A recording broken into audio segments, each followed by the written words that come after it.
प्रसन्नवदनं ध्यायेत् सर्वविघ्नोपशान्तये।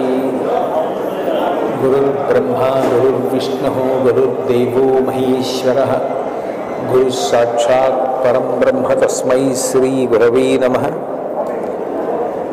वागर्धाविव सम्पृक्तौ वागर्धप्रतिपत्तये जगतः पितरौ वन्दे पार्वती परमेश्वरौ। सुक्तिं समग्रेतुन स्वयमेव लक्ष्मीः श्रीरङ्गराजमहिषी मधुरैकटाक्षैः वैदग्ध्यवर्णकुणकुम्भनगौरवैर्यां कण्डूलकर्णकुहराः कवयोधयन्ति। हैमोध्वपुण्ड्रमजहन्मकुटं सुनासं मन्दस्मितं मकरकुण्डलचारुगण्डं बिम्बाधरं पुरुडतीर्थकृपाकटाक्षं श्रीवेङ्कटेशमुखमात्मनिसन् विमलपटी हस्तपुटी कामाक्षी पक्ष्मलक्षी कलितविपञ्ची विभासि वैरिञ्ची मनोजवं मारुततुल्यवेगं जितेन्द्रियं बुद्धिमतां वरिष्ठं वातात्मजं वनरयूथमुख्यं श्रीरामदूतं शिरसा नमामि। आपदामपहर्तारं दातारं सर्वसम्पदां लोकाभिरामं श्रीराम।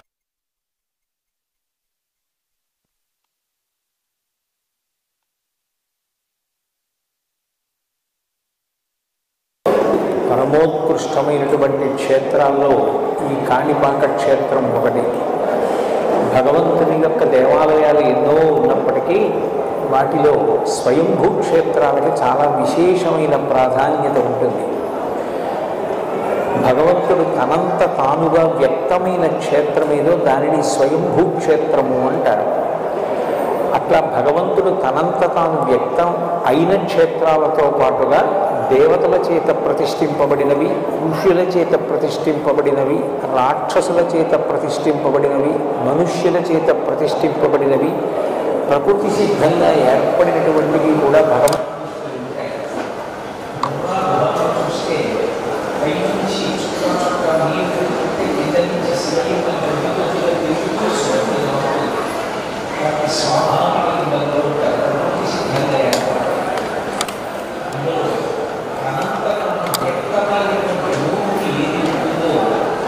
విశేషమైనటువంటి శక్తిని కలిగి ఉంటుంది. అందున భగవంతుని యొక్క స్వరూపం ఎక్కడ చెప్పినా లక్షణం దయ. ఆ దయాగుణం భగవంతుని యందు లేకపోతే మనం చేసే అపరాధాలను క్షమించడం కానీ, ఇన్ని ఉపకారాలు లోకానికి చెయ్యడం కానీ సాధ్యం కాదు. అంత ఉపకార గుణం భగవంతుడు కలిగి ఉండడానికి కారణం యథార్థమునకు ఆయన యొక్క స్వరూపమే దయ. అందుకే గోపరాజు గారు రామచంద్రమూర్తిని కీర్తిస్తే దాశరథి కరుణాపయోనిధి అంటాడు.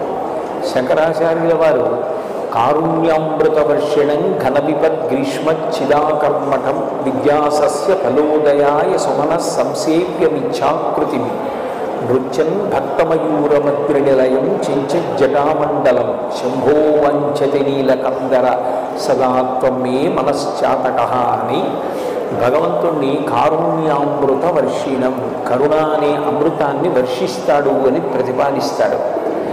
అటువంటి కరుణ కలిగినటువంటి భగవంతుడు విఘ్నేశ్వర స్వరూపంగా, వినాయక స్వరూపంగా వ్యక్తమైనప్పుడు మరింత దయని కలిగి ఉంటాడు. విశేషమైనటువంటి క్షమాగుణంతో, విశేషమైనటువంటి అనుగ్రహ శక్తితో ప్రకటించేటటువంటి భగవంతుని యొక్క లక్షణము మూర్తి భవించినప్పుడు అదే విఘ్నేశ్వర స్వరూపంగా చెప్పబడుతుంది. అందుకే మీరు విఘ్నేశ్వర తత్వాన్ని గమనిస్తే మీకు 3 లక్షణాలు ప్రధానంగా కనపడతాయి. విఘ్నేశ్వరుడి గురించి ఏది మాట్లాడినా 16 అంకె చేత ప్రతిపాదింపబడుతుంది. అందుకే మీరు చూడండి, ప్రతిరోజు విఘ్నేశ్వరుడికి సంబంధించి తప్పకుండా చదవవలసినటువంటి శ్లోకం ఒకటి ఉంది. అది మనమైనా చదువుకోవాలి. అథవా మనకి రాకపోతే ఎవరితోనైనా చదివించుకొని విన్న తర్వాత ఆ రోజు కార్యక్రమాలు మొదలుపెట్టాలి. అందులో సూఖశ్చైకదంతశ్చ కపిలో గజకర్ణక లంబోదరశ్చ వికటో విఘ్నరాజో గణాధిప ధూమకేతుర్గణాధ్యక్ష బాలచంద్రో గజానన వక్రతుండ శూర్పకర్ణో హేరంబ స్కందపూర్వజ షోడశైతాని నామాని ఎప్పటేత్ శృణుయాదపి విద్యారంభే వివాహీ చ ప్రవేశే నిర్గమే తథా సంగ్రామే సర్వకార్యేషు విఘ్నస్తస్య న జాయతే. విఘ్నేశ్వరుణ్ణి ఈ ఆశ్రమం ఆ ఆశ్రమం అని సంబంధం లేకుండా విద్యారంభే అంటే బ్రహ్మచారి, బ్రహ్మచారి దగ్గర నుంచి సమస్త ఆశ్రమముల వారు కూడా విఘ్నేశ్వరుణ్ణి ఆరాధన చేయవలసిందే. ఆయన వ్యక్తమై ఉన్నాడు అని. మనిషి సంస్కారాలు కూడా 16. పుట్టినది ప్రారంభం చేసి శరీరం పడిపోయిన తరువాత చేసే అంత్యేష్టి సంస్కారంతో కలిపి 16 సంస్కారాలు. మనిషికి కూడా 16 ఈ రకమైనటువంటి సంస్కారములు ఉంటాయి. భగవంతుడికి 16 కళలు. అంటే పూర్ణత్వాన్ని ఇవ్వగలిగిన వాడెవరో ఆయన విఘ్నేశ్వరుడు. అందుకే లంబోదరం, నిజానికి అదేదో పెద్ద పొట్ట అని కాదు ప్రతిపాదన, పూర్ణత్వమును కలిగినవాడు, మనకి కూడా పూర్ణత్వమును ఇవ్వగలిగినవాడు. రెండవది ఆయన ముఖం వంక ఒక్కసారి చూస్తే చాలు. అందుకే విఘ్నేశ్వరుడి ముఖాన్ని తప్పకుండా దర్శనం చెయ్యాలి అని పెద్దలు చెప్తారు. అసలు ఆయన నామాలలో మొట్టమొదటి నామమే సుముఖ. సుముఖ అంటే మంచి ముఖము కలిగినవాడు.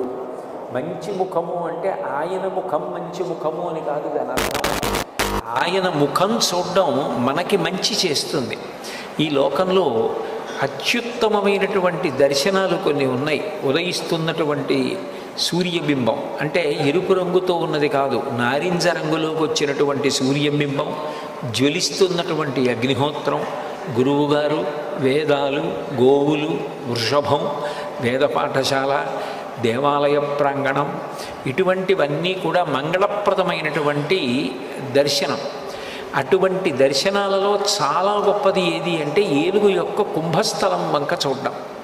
అందుకే పూర్వం ఈయన మహావిద్వాంసుడు అంటే గజారోహణం చేయించి ఏనుగు మీద ఊరేగింపు చేసేవారు. ఎదురైన చోతన మదకరీంద్రముడిగ్గి కేలూతనొసగి ఎక్కించుకొనియే అంటాడు అల్లసాని పెద్దనగారు. ఆ గజారోహణం చేయించడం, ఏనుగు మీద కూర్చోబెట్టడం అంటే అంత గొప్పది. లక్ష్మీదేవి శాశ్వతంగా 5 చోట్ల ఉంటుంది అని. అందులో మొట్టమొదటిది ఏనుగు యొక్క కుంభస్థలం, రెండవది ఆవు యొక్క వెనక తట్టు. అందుకే ఆవుకి ముందు పూజ లేదు, వెనక పూజ. ఎందుకనంటే వెనక లక్ష్మీదేవి ఉంటుంది. మహాభారతం అనుశాసనిక పర్వంలో భీష్మాచార్యుల వారు ధర్మరాజుతో మాట్లాడుతూ అంటారు, లక్ష్మీదేవి ఆవు దగ్గరికి వచ్చి నాకు నీ దగ్గర స్థానం కావాలి అని అడిగితే నువ్వు చెంచల లక్ష్మివి కాబట్టి నీకు మేము స్థానం ఇవ్వము అన్నాయి ఆవులు. కాదు కాదు, మీరు నాకు స్థానం ఇవ్వకపోతే నా గౌరవం తగ్గిపోతుంది. ఒకటి, నేను చెంచల లక్ష్మిని అన్న మాట వాస్తవమే. కానీ ఎవరు అధర్మాన్ని ఆచరిస్తూ ఉంటారో, ఎవరు సమాజానికి హితము చెయ్యకుండా సమాజాన్ని పాడు చేస్తూ ఉంటారో అటువంటి వారి దగ్గర నుంచి నేను వెళ్ళిపోకపోతే ప్రమాదం. అందుకని వెళ్ళిపోతూ ఉంటాను. నేను వెళ్ళిపోవడం వెనక సమాజహితం ఉంది, భక్తుల దగ్గరికి నేను రావడం వెనక సమాజహితం ఉంది. కాబట్టి నేను చెంచల లక్ష్మిని అని మీరు నాకు స్థానం ఇవ్వకపోతే ఎలా అని లక్ష్మీదేవి అడిగితే గోవులు మామూత్ర పురీషంబులు భామ వేదంబులెరుగు పరమ పావనములు కావున నీవా నెలవుల కొలువయ్యుండుము ఇంపు తలకొనమాకున్ అన్నాయి. మా మూత్రపురీషములున్నాయే, గోమూత్రము గోపురీషము, ఆవు మూత్రము ఆవు పేడ, ఈ రెండూ కూడా చాలా పవిత్రమైనవి అని వేదములు కూడా కీర్తిస్తున్నాయి. అందుకే మీరు ఎప్పుడైనా ఏదైనా వ్రతం కల్పం చదివితే ఇంటికి ఈశాన్య భాగమునందు ఆవు పేడతో ఒలికి అని ఉంటుంది. ఆవు పేడ తగిలినంత మాత్రం చేత ఆ భూమి శుద్ధి అవుతుంది. గోవు తిరిగిన ప్రదేశం కన్నా పరమ పవిత్రమైనది లోకంలో ఉండదు. అటువంటి ఆవు పేడలో గోమూత్రములో లక్ష్మీదేవి ఉంటుంది. అందుకే గోవుకి పృష్ఠభాగమునందు పూజ, ఏనుగుకి కుంభస్థలంలో లక్ష్మీదేవి ఉంటుంది, ఆవుకి వెనక తట్టులో ఉంటుంది, తామర పువ్వులో ఉంటుంది, బిల్వం మారేడు దళంలో ఉంటుంది, 5వ స్థానం సువాసిని పాపట తీసుకునేటటువంటి ప్రారంభ స్థానంలో సింధూరం కానీ కుంకం కానీ పెట్టుకుంటారు. అక్కడ లక్ష్మీదేవి నివాసం చేస్తుంది. ఈ 5 లక్ష్మీదేవికి శాశ్వత స్థానములు అని చెప్తోంది శాస్త్రం. అందుకని ఏనుగు ముఖం చూడడం లక్ష్మీదేవి యొక్క అనుగ్రహానికి కారణం. ఏనుగు ముఖం విఘ్నేశ్వరుడికి ఉంది కాబట్టి ఆయనది శ్రీముఖం, సుముఖం. అందుకని విఘ్నేశ్వరుణ్ణి పొద్దున్నే ఒక్కసారి చూసి నమస్కారం చేస్తే చాలు. అది లోకంలో ఎక్కడా లేని విశేషం. ఒక్కసారి ఆయన ముఖం వంక చూసి నమస్కారం చేసి 16 నామములు ఉన్న శ్లోకం చెప్పి బయటికి వెడితే చాలు, విజయం సిద్ధిస్తుంది అని. రెండవది ఆయన యొక్క అపారమైన కరుణ. ఇంకా అంతా ఇంత కరుణ కాదు విఘ్నేశ్వరుడిది. ఆయన క్షమించినంత తొందరగా ఎవ్వరూ క్షమించరు. మీరు చూడండి, అందరికన్నా ఎక్కువగా మరిచిపోయే లక్షణం ఎవరికి ఉంటుంది అంటే పిల్లల యందు ఉంటుంది. మీరు పిల్లలు అనేటప్పటికీ ఒక విషయం జ్ఞాపకానికి తెచ్చుకోవచ్చు. పెద్దవాళ్ళు ఏదైనా తింటున్నారనుకోండి, ఎవరో పెద్దలు వచ్చారు ఇంటికి, ఇంట్లో భోజనమో పలహారమో చేస్తున్న పెద్ద ఆయన ఆ పళ్ళెం పట్టుకునో లేకపోతే చేతిలో ఏ ఉండ్రాయో కుడుమో పట్టుకుని తింటూ వీధిలోకి వెళ్ళి స్వాగతం పలకడు. ఆ పళ్ళెం లోపల పెట్టి తాను పెడతాడు. విఘ్నేశ్వరుడు ఒక్కడు మాత్రం చేతిలో కుడుము పట్టుకుని తిరుగుతూ ఉంటాడు. అంటే పిల్లవాడి లక్షణం. పిల్లవాడు చూడండి, తాతగారు ఎవరో పెద్దవాళ్లతో మాట్లాడుతుంటే వచ్చి తాతగారు తాతగారు అని విసిగిస్తాడు. తాతగారు కాసేపు పక్కకి పో అని విసుక్కుంటే కోపం వచ్చి పక్కకి వెళ్ళిపోయి తాతగారు నన్ను దెబ్బలాడారని మనసులో పెట్టుకుని బాధపడతాడు, ఏడుస్తాడు. వాళ్ళు వెళ్ళిపోగానే తాతగారు పిలిచి ఇదిగో ఈ పండు తిను అంటే మళ్ళీ పరిగెత్తుకుంటూ వచ్చేసి తాత తాత తాత అంటూ ఒళ్ళోకి ఎక్కి కూర్చుని తాతతో కబుర్లు చెప్తాడు. అంటే ఆయన మనసుకి కలిగినటువంటి కష్టాన్ని చాలా తొందరగా ఒక బాలుడు ఎలా మరిచిపోతాడో అలా మరిచిపోయి క్షమించగలిగినటువంటి గుణం, అనుగ్రహించగలిగిన గుణం విఘ్నేశ్వరుని యందు ఉంది. అందుకని ఆయన బాలరూపంతో ఎప్పుడు చేతిలో కుడుము పట్టుకుని తిరుగుతుంటాడు. అది కారణం. బాలగణపతి అని ఎప్పటికీ ఆయన పరమశివుని యొక్క పెద్ద కుమారుడు. తమిళ దేశంలో పిళ్ళయార్ పిళ్ళయార్ అంటుంటారు. అంటే పెద్ద కొడుకు పెద్ద కొడుకు. ఎప్పటికీ అలా పెద్ద కొడుకు ఒక పిల్లవాడిగా ఉండిపోవడానికి కారణం ఏమిటంటే ఆయన యొక్క క్షమాగుణం. ఇది రెండవ లక్షణం. ఇక మూడవ లక్షణం ఏమిటి అంటే విఘ్నేశ్వరుణ్ణి స్మరించినంత మాత్రము చేత విఘ్నము తొలగిపోతుంది. విఘ్నము అంటే పరమ ప్రమాదకరమైనది. అది కార్యహంతి, అంటే ఇక కార్యము జరగకుండా చేసేస్తుంది.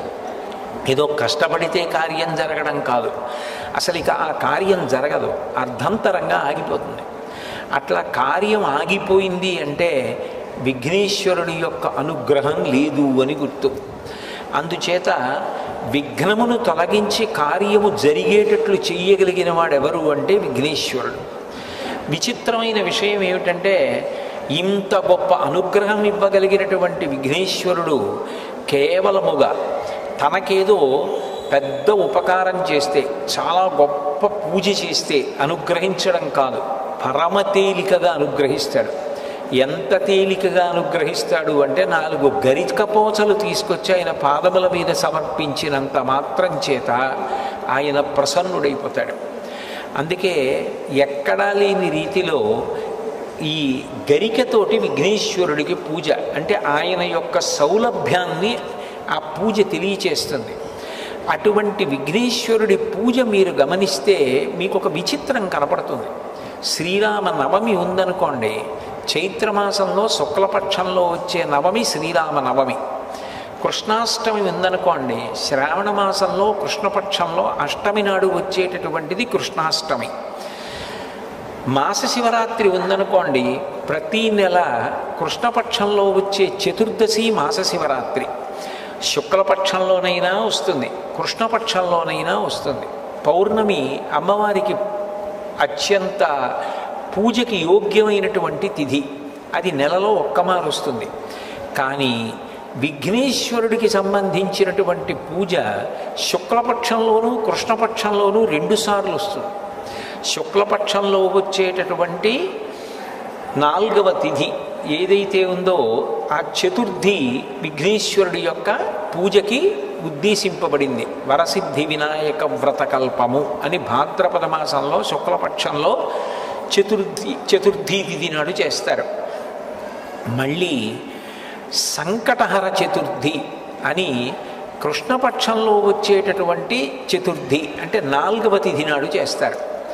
విచిత్రం ఏమిటంటే శుక్లపక్షంలో వచ్చే 4వ తిథి నాడు విఘ్నేశ్వరుడికి వ్రతం, కృష్ణపక్షంలో వచ్చేటటువంటి 4వ తిథి నాడు కూడా విఘ్నేశ్వరుడికి వ్రతం. ఈ రెండూ కూడా విఘ్నేశ్వర సంబంధమైన వ్రతాలే. ఇంకా విచిత్రమైన విషయం ఏమిటంటే ఈ 2 వ్రతాలని నిర్ణయించినటువంటి వాడు కూడా విఘ్నేశ్వరుడే. ఇవి ఇట్లా జరగాలి, ఈ కల్పం ఇట్లా ఉండాలి, ఇటువంటి కథ చెప్పుకోవాలి అని దానికి నిర్ణయం చేసినటువంటి వాడు కూడా విఘ్నేశ్వరుడే. నిజానికి సంకటం అనేటటువంటి మాట మోహ చేయడానికే పరమ భయంకరమైనది. జీవితంలో ఏ కారణం చేత కూడా రాకూడని కష్టం ఏది అంటే సంకటం. సంకటము అన్న మాటకు అర్థం ఏమిటంటే ఇరుకైన దాని యందు చిక్కుకొని పోవుట. మీకు బాగా అర్థమయ్యేటట్టు చెప్పాలి అంటే ఎవరో ఒక వ్యక్తి నడుస్తుండగా ఆయన నడుస్తున్న చోట ఉన్నటువంటి రాయి అపభ్రంశమై ఆయన పడిపోయాడు. ఆ పడిపోయినప్పుడు ఏమైపోయింది అంటే 2 పెద్ద పెద్ద బండరాళ్ళ మధ్యలోకి దిగిపోయాడు. ఇప్పుడు ఆయన బండరాళ్ళు తొలగించలేడు, ఆయన పైకి రాలేడు. ఎవరైనా పట్టుకుని పైకి లాగుదామన్నా జారిపోవడం అయితే జారిపోయాడు, కానీ ఆయన ఆ ఇరుకులోంచి పైకి రాలేడు. బలవంతంగా లాగే ప్రయత్నం చేశారనుకోండి ముక్క ఊడిపోతాడంతే తప్ప ఆయన్ని పైకి లాగలేరు. ఇప్పుడు ఆయన 2 బండరాళ్ళ మధ్యలో ఇరుక్కుపోయి పైకి రాలేక ఆ ఇరుకులో ఉండిపోతే ఆయన ఎంత భయాన్ని పొందేస్తాడో. అక్కడ ఇరుక్కుపోయిన వాడు ఇక పైకి రాలేను, నా ప్రయత్నం సరిపోదు, బయట ఉన్నవాళ్ళు కూడా నన్ను తీయడం సాధ్యం కాదు. అటువంటి విచిత్రమైన పరిస్థితుల్లో నేను ఈ ప్రమాదంలో ఇరుక్కుపోయాను, ఇక నేను బయటికి రాలేను అన్నప్పుడు ఆ వ్యక్తి ఎంత కష్టంలో ఉంటాడో అంతటి కష్టం కలగడాన్ని సంకటము అని పిలుస్తారు. అటువంటి సంకటాన్ని కూడా తీయగలిగిన వాడు ఎవరు అంటే విఘ్నేశ్వరుడు. మీరు అందుకే కొంచెం జాగ్రత్తగా పరిశీలిస్తే కాలంలో భాద్రపద మాసంలో వస్తుంది విఘ్నేశ్వరుని యొక్క ఈ చతుర్థి. కారణం ఏమిటంటే మీరు చూడండి, శ్రావణ మాసం వర్షాలు నభోమాసం అంటారు. నల్లటి మబ్బులు ఆకాశంలో బాగా కిందకి దిగి వచ్చేసి చీకటిగా ఉండి విశేషంగా వర్షం పడుతుంది. భాద్రపద మాసం వచ్చేటప్పటికీ అంతకుముందు శ్రావణ మాసంలో వర్షాలు పడిపోయిన కారణం చేత తీగలు డొంకలు అన్నీ పెరిగిపోతాయి. అరణ్యంలో ముందు శాకాహారం తినే ప్రాణులు బాగా తింటే తప్ప మాంసాహారం తినే ప్రాణులకు ఆహారం దొరకదు. ముందు ఒక కుందేలో లేడో జంకో కడుపు నిండా తిందనుకోండి, అప్పుడు మాంసాహారం తినే పెద్ద పులి సింహం లాంటివి ఆ లేడినో జింకనో తింటాయి. అది తినాలంటే అరణ్యంలో స్వేచ్ఛగా తిరగడానికి తీగలు మొక్కలు డొంకలు అడ్డొచ్చేస్తాయి. అప్పుడు దాన్ని తొలగించేది ఎవరు అంటే మొట్టమొదట ఏనుగు నడుస్తుంది. ఏనుగు కేవలం నడిచి వెళ్ళిపోతుంది. ఏనుగు యొక్క శరీరమే దానికి గొప్ప ఉపకరణం. అది నడిచి వెళ్ళిపోతుంటే తీగలు అవి అన్నీ తెగిపోతాయి. దాని తొండంతో అది అడ్డొచ్చిన వాటన్నింటినీ తొలగతోసుకుంటూ కాళ్ళతో తొక్కుతూ వెళ్ళిపోతుంది. ఏనుగు వెళ్ళిపోయిందనుకోండి మార్గం వచ్చేస్తుంది. ఆ మార్గంలో లేళ్ళు జింకలు వెళ్ళిపోతాయి. నాయకుడు అన్న మాటకు అర్థం ఏమిటంటే ముందు నుండి నడిపించగలిగినటువంటి వాడిని నాయకుడు అంటారు. నాయక, నయనం అంటే కన్ను, ఇది ముందు పనిచేస్తుంది, దూరంగా ఉన్నదాన్ని కూడా చూస్తుంది. మనసు దాని యందు అనురక్తమవుతుంది, ముందు కన్ను పెడుతుంది. నాయకుడు ముందెడతాడు, నాయకుడు వెనక మిగిలిన వాళ్ళందరూ నడుస్తారు. ఆ నాయకుడు దారి తప్పాడు అనుకోండి, వెనకనున్న వాళ్ళందరూ కూడా దారి తప్పుతారు. నాయకుడే గోతిలో పడిపోయాడు అనుకోండి, వెనకనున్న వాళ్ళందరూ గోతిలో పడిపోతారు. అందుకని నాయకుడు విశిష్టమైన నాయకుడై ఉండాలి. వి అన్న అక్షరానికి సంస్కృతంలో గొప్పది అన్న అర్థం ఉంటుంది, చెడ్డది అన్న అర్థం ఉంటుంది. అది సందర్భాన్ని బట్టి వి ఎలా వాడారు అన్నది చూసుకోవాలి. వినాయకుడు అంటే విశిష్టమైన నాయకుడు.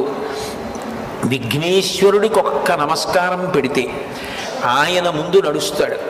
ఆయన ముందు నడుస్తున్నాడు అనుకోండి, విఘ్నములన్నిటినీ పోగొట్టేస్తాడు. మీకు ఆశ్చర్యకరమైన విషయం ఏమిటంటే, విఘ్నేశ్వరుడు విఘ్నములను పోగొట్టడమే కాదు, విఘ్నమును కల్పిస్తాడు కూడా. ఒక్కొక్క చోట ఇద్దరు వినాయకులు ఉంటారు. ఇద్దరు వినాయకులు ఉంటే గుర్తు ఏమిటంటే, ఒకడు విఘ్నకరుడు, విఘ్నాన్ని కల్పిస్తాడు. ఇంకొక ఆయన విఘ్నహరుడు, విఘ్నాన్ని తీసేస్తాడు.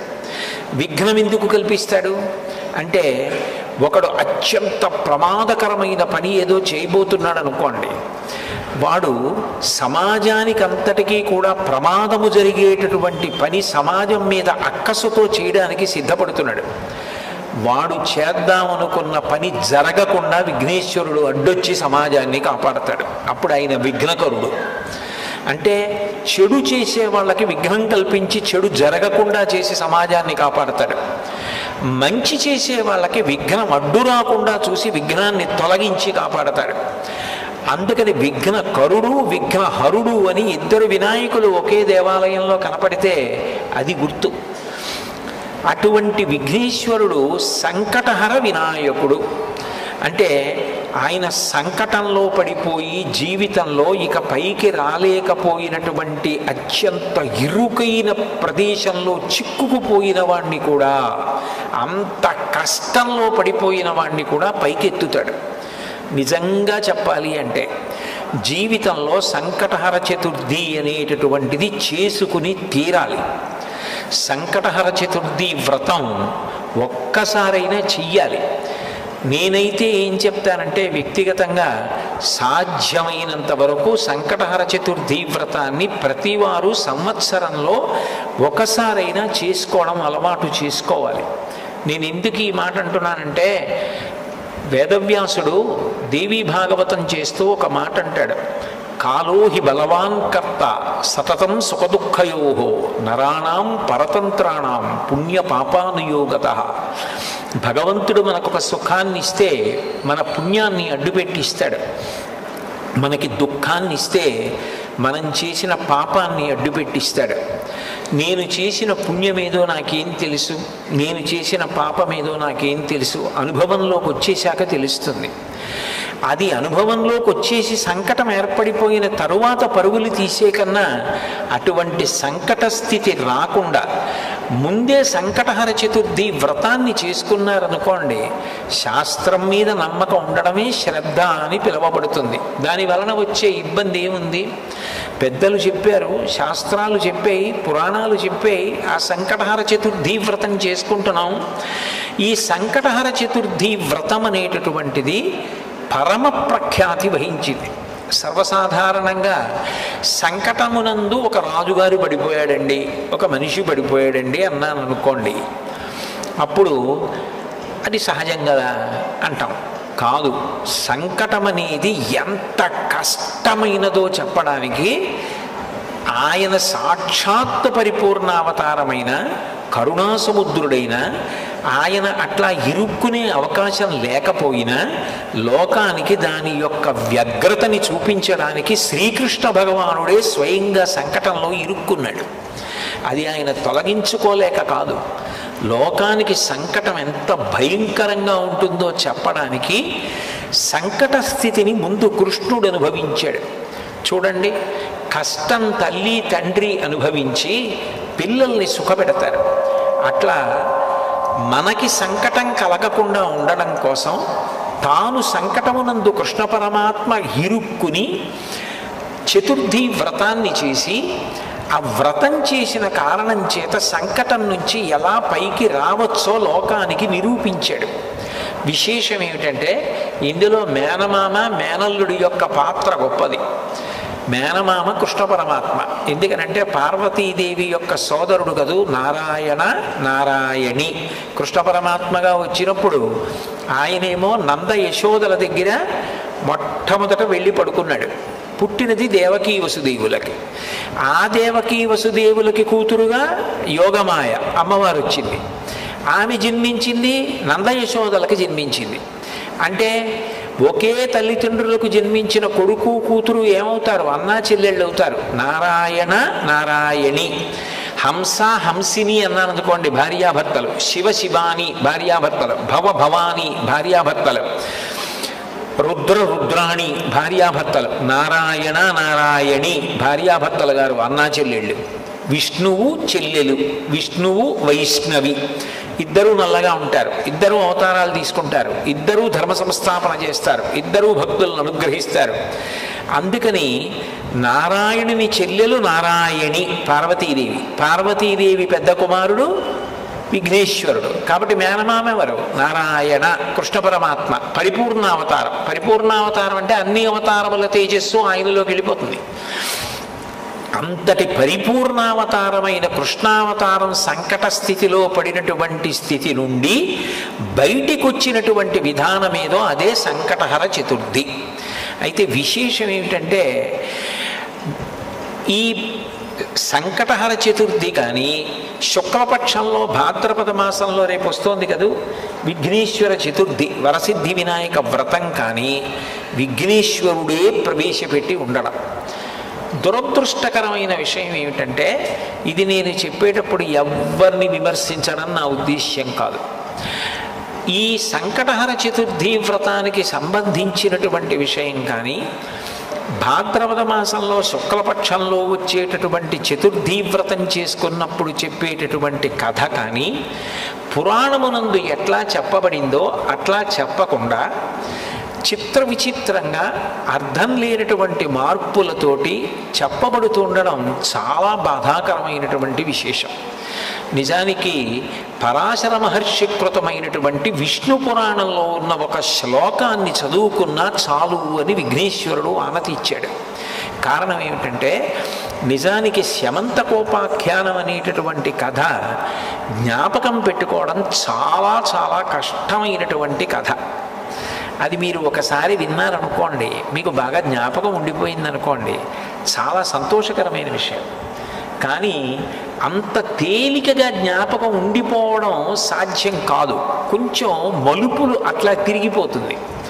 అందుకని విఘ్నేశ్వరుడు ఎంత దయామయుడంటే మీరు ఈ కథంతా యథాతథంగా చెప్పుకోలేకపోతే ఒక్క శ్లోకాన్ని చదవండి చాలు, మీరు శమంతకోపాఖ్యానం చెప్పుకున్నట్లుగా నేను అనుగ్రహిస్తాను అన్నాడు.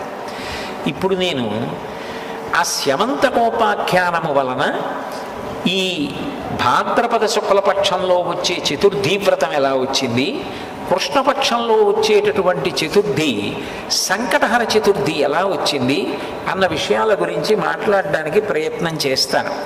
అయితే ఇందులో చాలా ముఖ్యమైనటువంటి విషయములు అనేకము చెప్పబడ్డాయి కాబట్టి వీటన్నింటినీ కూడా ప్రస్తావించడం, అనేక శ్లోకాలు పద్యాలతోటి ఉటంకించడం దీర్ఘకాలం తీసుకుంటుంది. కాబట్టి సాధ్యమైనంత తేలికగా మీకందరికీ అర్థమవ్వడానికి అవకాశం కల్పించడం కోసం నాకు భగవంతుడి ఇచ్చినటువంటి అనుగ్రహం మేరకు కేవలము వచనముగా మీకు అందించడానికి ప్రయత్నం చేస్తాను. పూర్వం యదువంశంలో నిఘ్నుడు అని ఒక మహారాజు గారు ఉండేవారు. ఆయనకి ఇద్దరు కుమారులు, సత్రాజిత్తు, ప్రసేనుడు. ఆ సత్రాజిత్తు సూర్య భగవానుడిని ఆరాధన చేశాడు. ఆరాధన చేసినప్పుడు సూర్య భగవానుడు ప్రత్యక్షమయ్యాడు. ప్రత్యక్షంగా కంటికి కనపడేటటువంటి పరబ్రహ్మస్వరూపం సూర్య భగవానుడు. సృష్టికర్త, స్థితికర్త, ప్రళయకర్త ముగ్గురు కలిసిపోయి ఒక వెలుగుల ముద్ద అయిపోయి కనపడితే ఈ కంటితో చూడడానికి వీలైనటువంటి పరబ్రహ్మస్వరూపం సూర్య భగవాన్.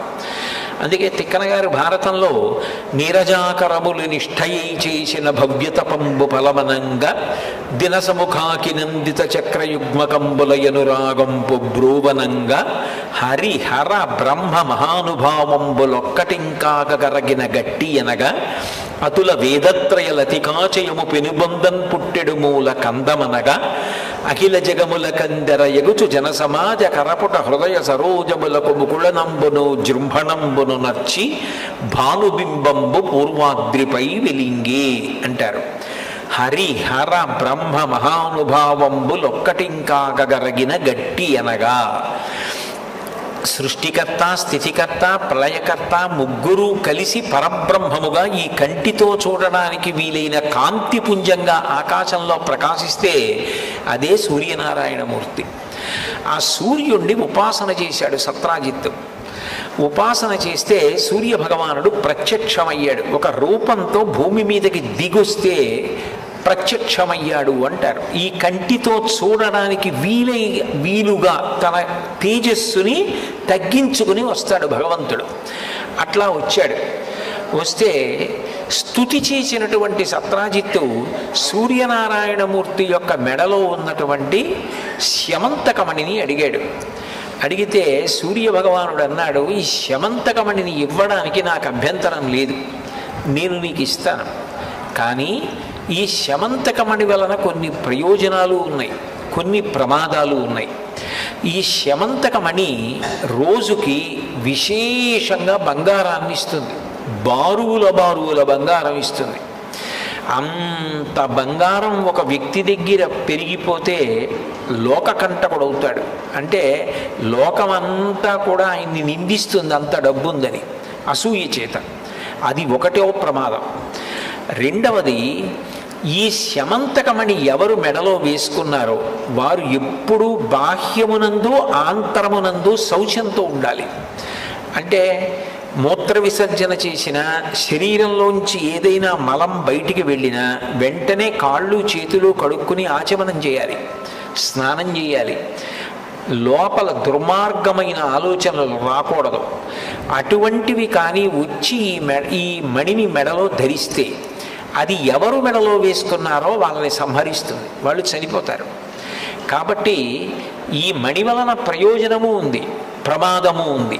ఈ మణి ఎక్కడ ఉంటుందో అక్కడ దుర్భిక్షం ఉండదు, కరువు ఉండదు, కాటకం ఉండదు, అనారోగ్యం ఉండదు, ప్రమాదకరమైన వ్యాధులు ఉండవు.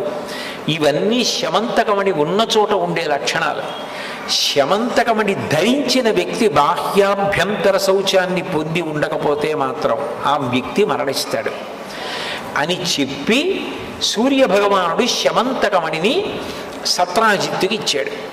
సత్రాజిత్తు సంతోషంగా మణిని మెడలో వేసుకుని నగర వీధులలో వస్తున్నాడు.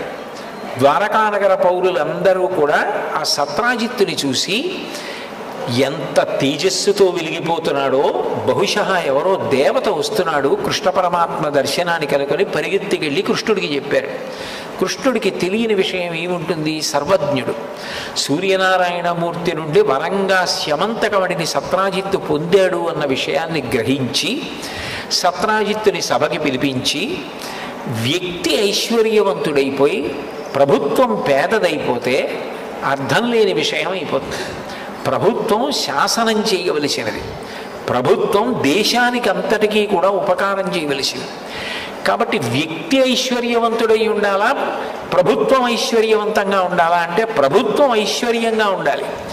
ప్రభుత్వం కన్నా ఐశ్వర్యం వ్యక్తుల దగ్గర ఉండడానికి వీల్లేదు. అందుకే రత్నహారీ చపార్థివ అని పేరు. ఎక్కడ విలువైనది దొరికినా అది ప్రభుత్వానికి చెందుతుంది, రాజుకి చెందుతుంది.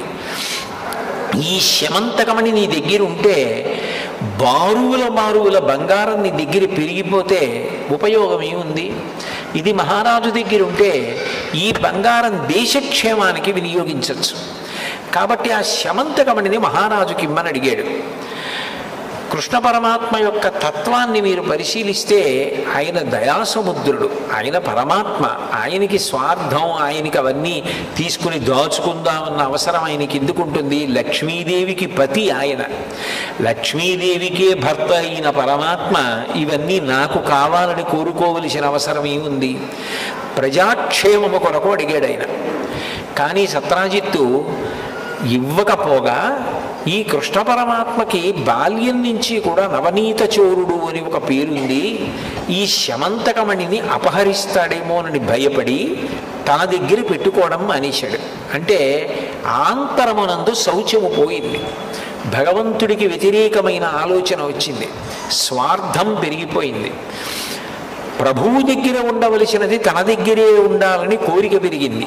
ఇదంతా కూడా ఆంతర శౌచం పోవడానికి కారణమైంది. తన దగ్గర ఉంటే ప్రమాదం జరుగుతుందేమో అని తన తమ్ముడు ప్రసేనజిత్తుకి ఇచ్చి ఇది నువ్వు మెడలో వేసుకు తిరిగన్నాడు. ప్రసేనజిత్తు మెడలో వేసుకు తిరుగుతూ ఉండేవాడు.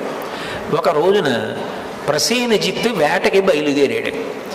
బయలుదేరి వేటకి వెళ్ళినప్పుడు అనుకోకుండా ఆయనతో పాటు కృష్ణ పరమాత్మ కూడా వెళ్ళాడు. అనేక మంది పౌరులు కూడా వెళ్ళారు. అరణ్యంలో క్రూర మృగాల్ని వేటాడుతున్నారు.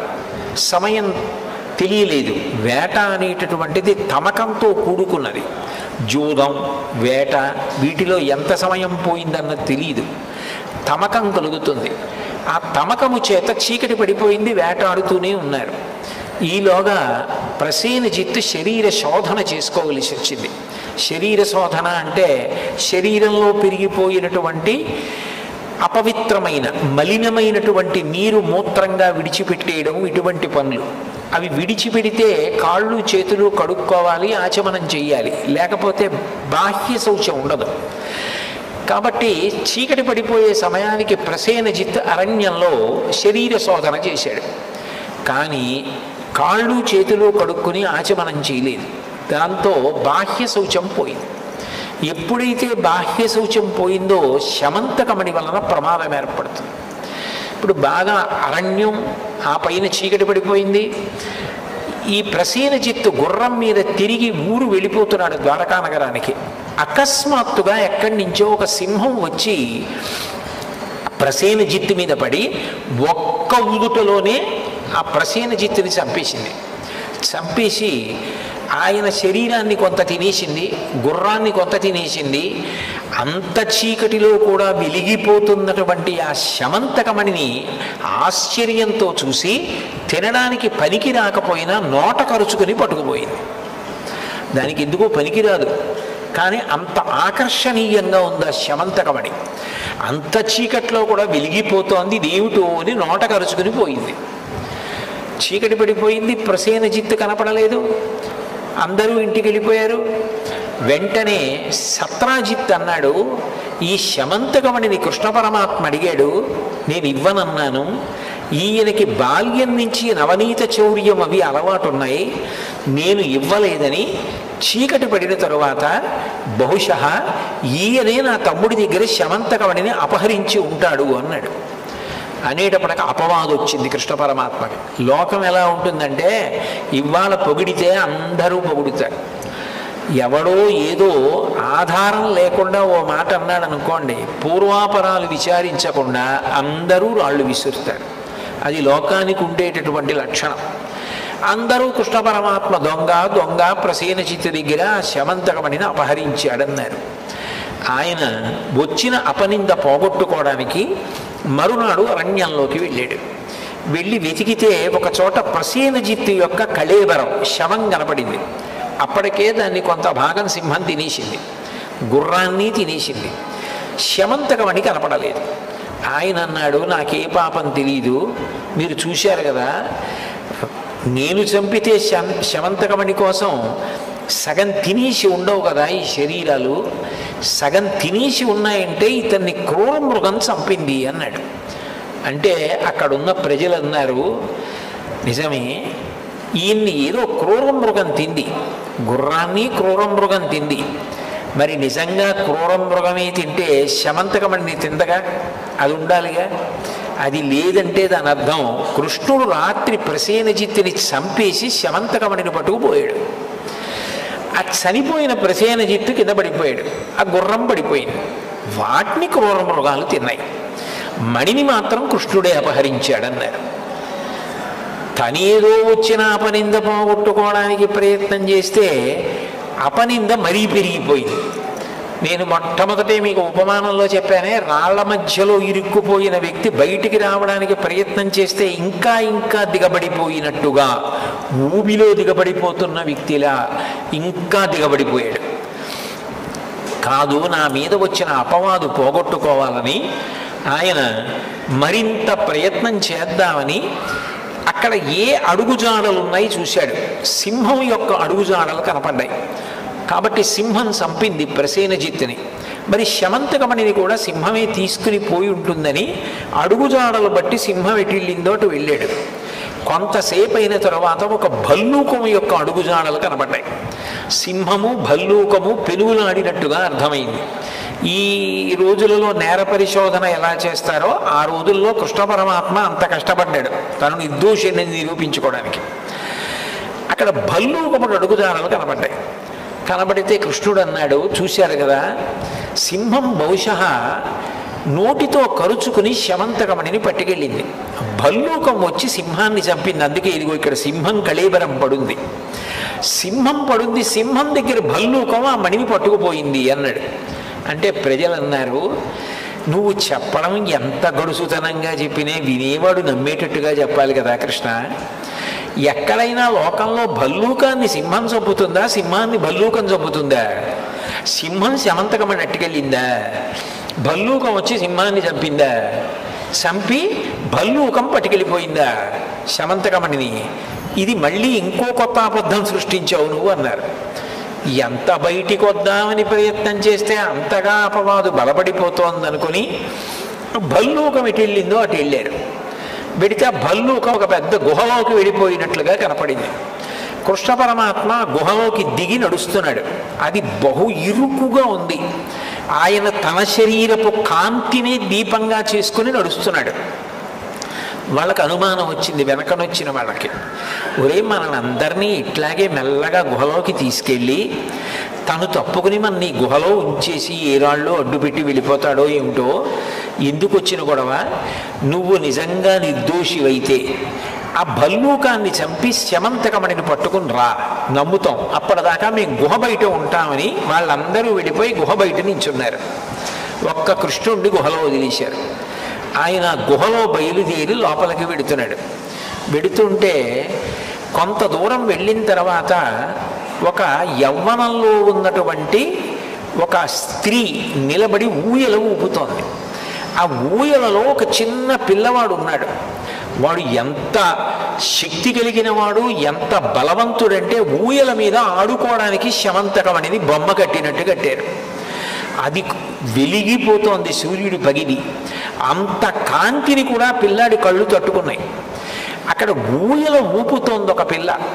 సర్వసాధారణంగా మనం చదివేటటువంటి ఆ 3 పేజీల పుస్తకంలో ఏముంటుందంటే, ఆ ఉయ్యాల్లో ఉన్న పిల్లని పెళ్లి చేసుకున్నాడు, దాది ఊపుతోందని ఉంటుంది. అట్లా లేదు విష్ణు పురాణంలో, స్కాంద పురాణంలో అట్లా లేదు. ఆ ఊయల ఊపుతున్న పిల్ల జాంబవంతుని యొక్క కుమార్తె జాంబవతి యవ్వనంలో ఉంది. ఉయ్యాల్లో ఉన్న పిల్లని కృష్ణ పరమాత్మ పెళ్లి చేసుకోవడం ఏమిటండి? నేను వినాయక చవితి సమయంలో ప్రవచనానికి ఎక్కడికి వెళ్ళినా నన్ను పిల్లలు ఇదే అడుగుతారు, అదేమిటంటే ఉయ్యాల్లో ఉన్న పిల్లని ఎలా పెళ్లి చేసుకున్నాడండి అంటుంటారు. అట్లా జరగలేదని కథ కానీ కాదు అసలు. అక్కడ ఊయల ఊపుతున్న యవ్వనంలో ఉన్న పిల్ల జాంబవతి. జాంబవంతుడి కొడుకు పసిపిల్లవాడు. అప్పటికి ఆయన త్రేతాయుగం నుంచి బ్రతికున్నాడు, అంత దీర్ఘాయుష్మంతుడు, చిరంజీవి. అశ్వత్థామ బలివ్యాసో ఆ శ్లోకంలో జాంబవంతుడి పేరు చెప్పకపోయినా దీర్ఘాయుష్మంతుడు, చిరంజీవి. ఆ జాంబవంతుడి యొక్క కొడుకు. ఆ పిల్లవాడిని అందులో పెట్టి ఊయల ఊపుతోంది ఆమె. ఊయల ఊపుతూ ఆమె కృష్ణుణ్ణి చూసింది.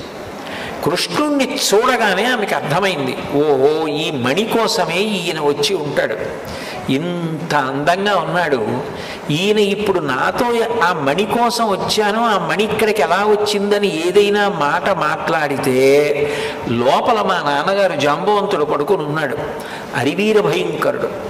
పురుషకంఠం వినపడగానే లేచొస్తాడు. లేచొచ్చి యుద్ధం చేసి ఇంత సుకుమారంగా ఇంత అందంగా ఉన్నాడే, ఈయన్ని చంపేస్తాడేమో అని చూడగానే కృష్ణుడి మీద మనసు పడినటువంటి జాంబవతి కృష్ణుడికి అర్థమయ్యేటట్టు జాంబవంతుడికి పిల్లాడిని పడుకోబెట్టడానికి పాట పాడుతున్నట్టు వినపడడం కోసం ఒక శ్లోకాన్ని చదివింది. ఆ శ్లోకం పాడింది అనాలి. ఆయనకు అనుమానం ఏమిటి, కృష్ణుడికి మణి ఇక్కడికి ఎలా వచ్చింది అని కదా. ఆయన ముఖం చూడగానే ఆవిడకి అర్థమైంది.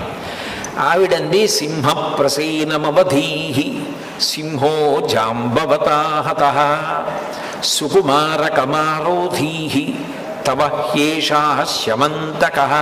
ఇది ప్రాణం శమంతకోపాఖ్యానికి. సింహ ప్రసేనమవధీహి, సింహము ప్రసేనుణ్ణి చంపింది. సింహో జాంబవతాహత, సింహాన్ని జాంబవంతుడు చంపాడు.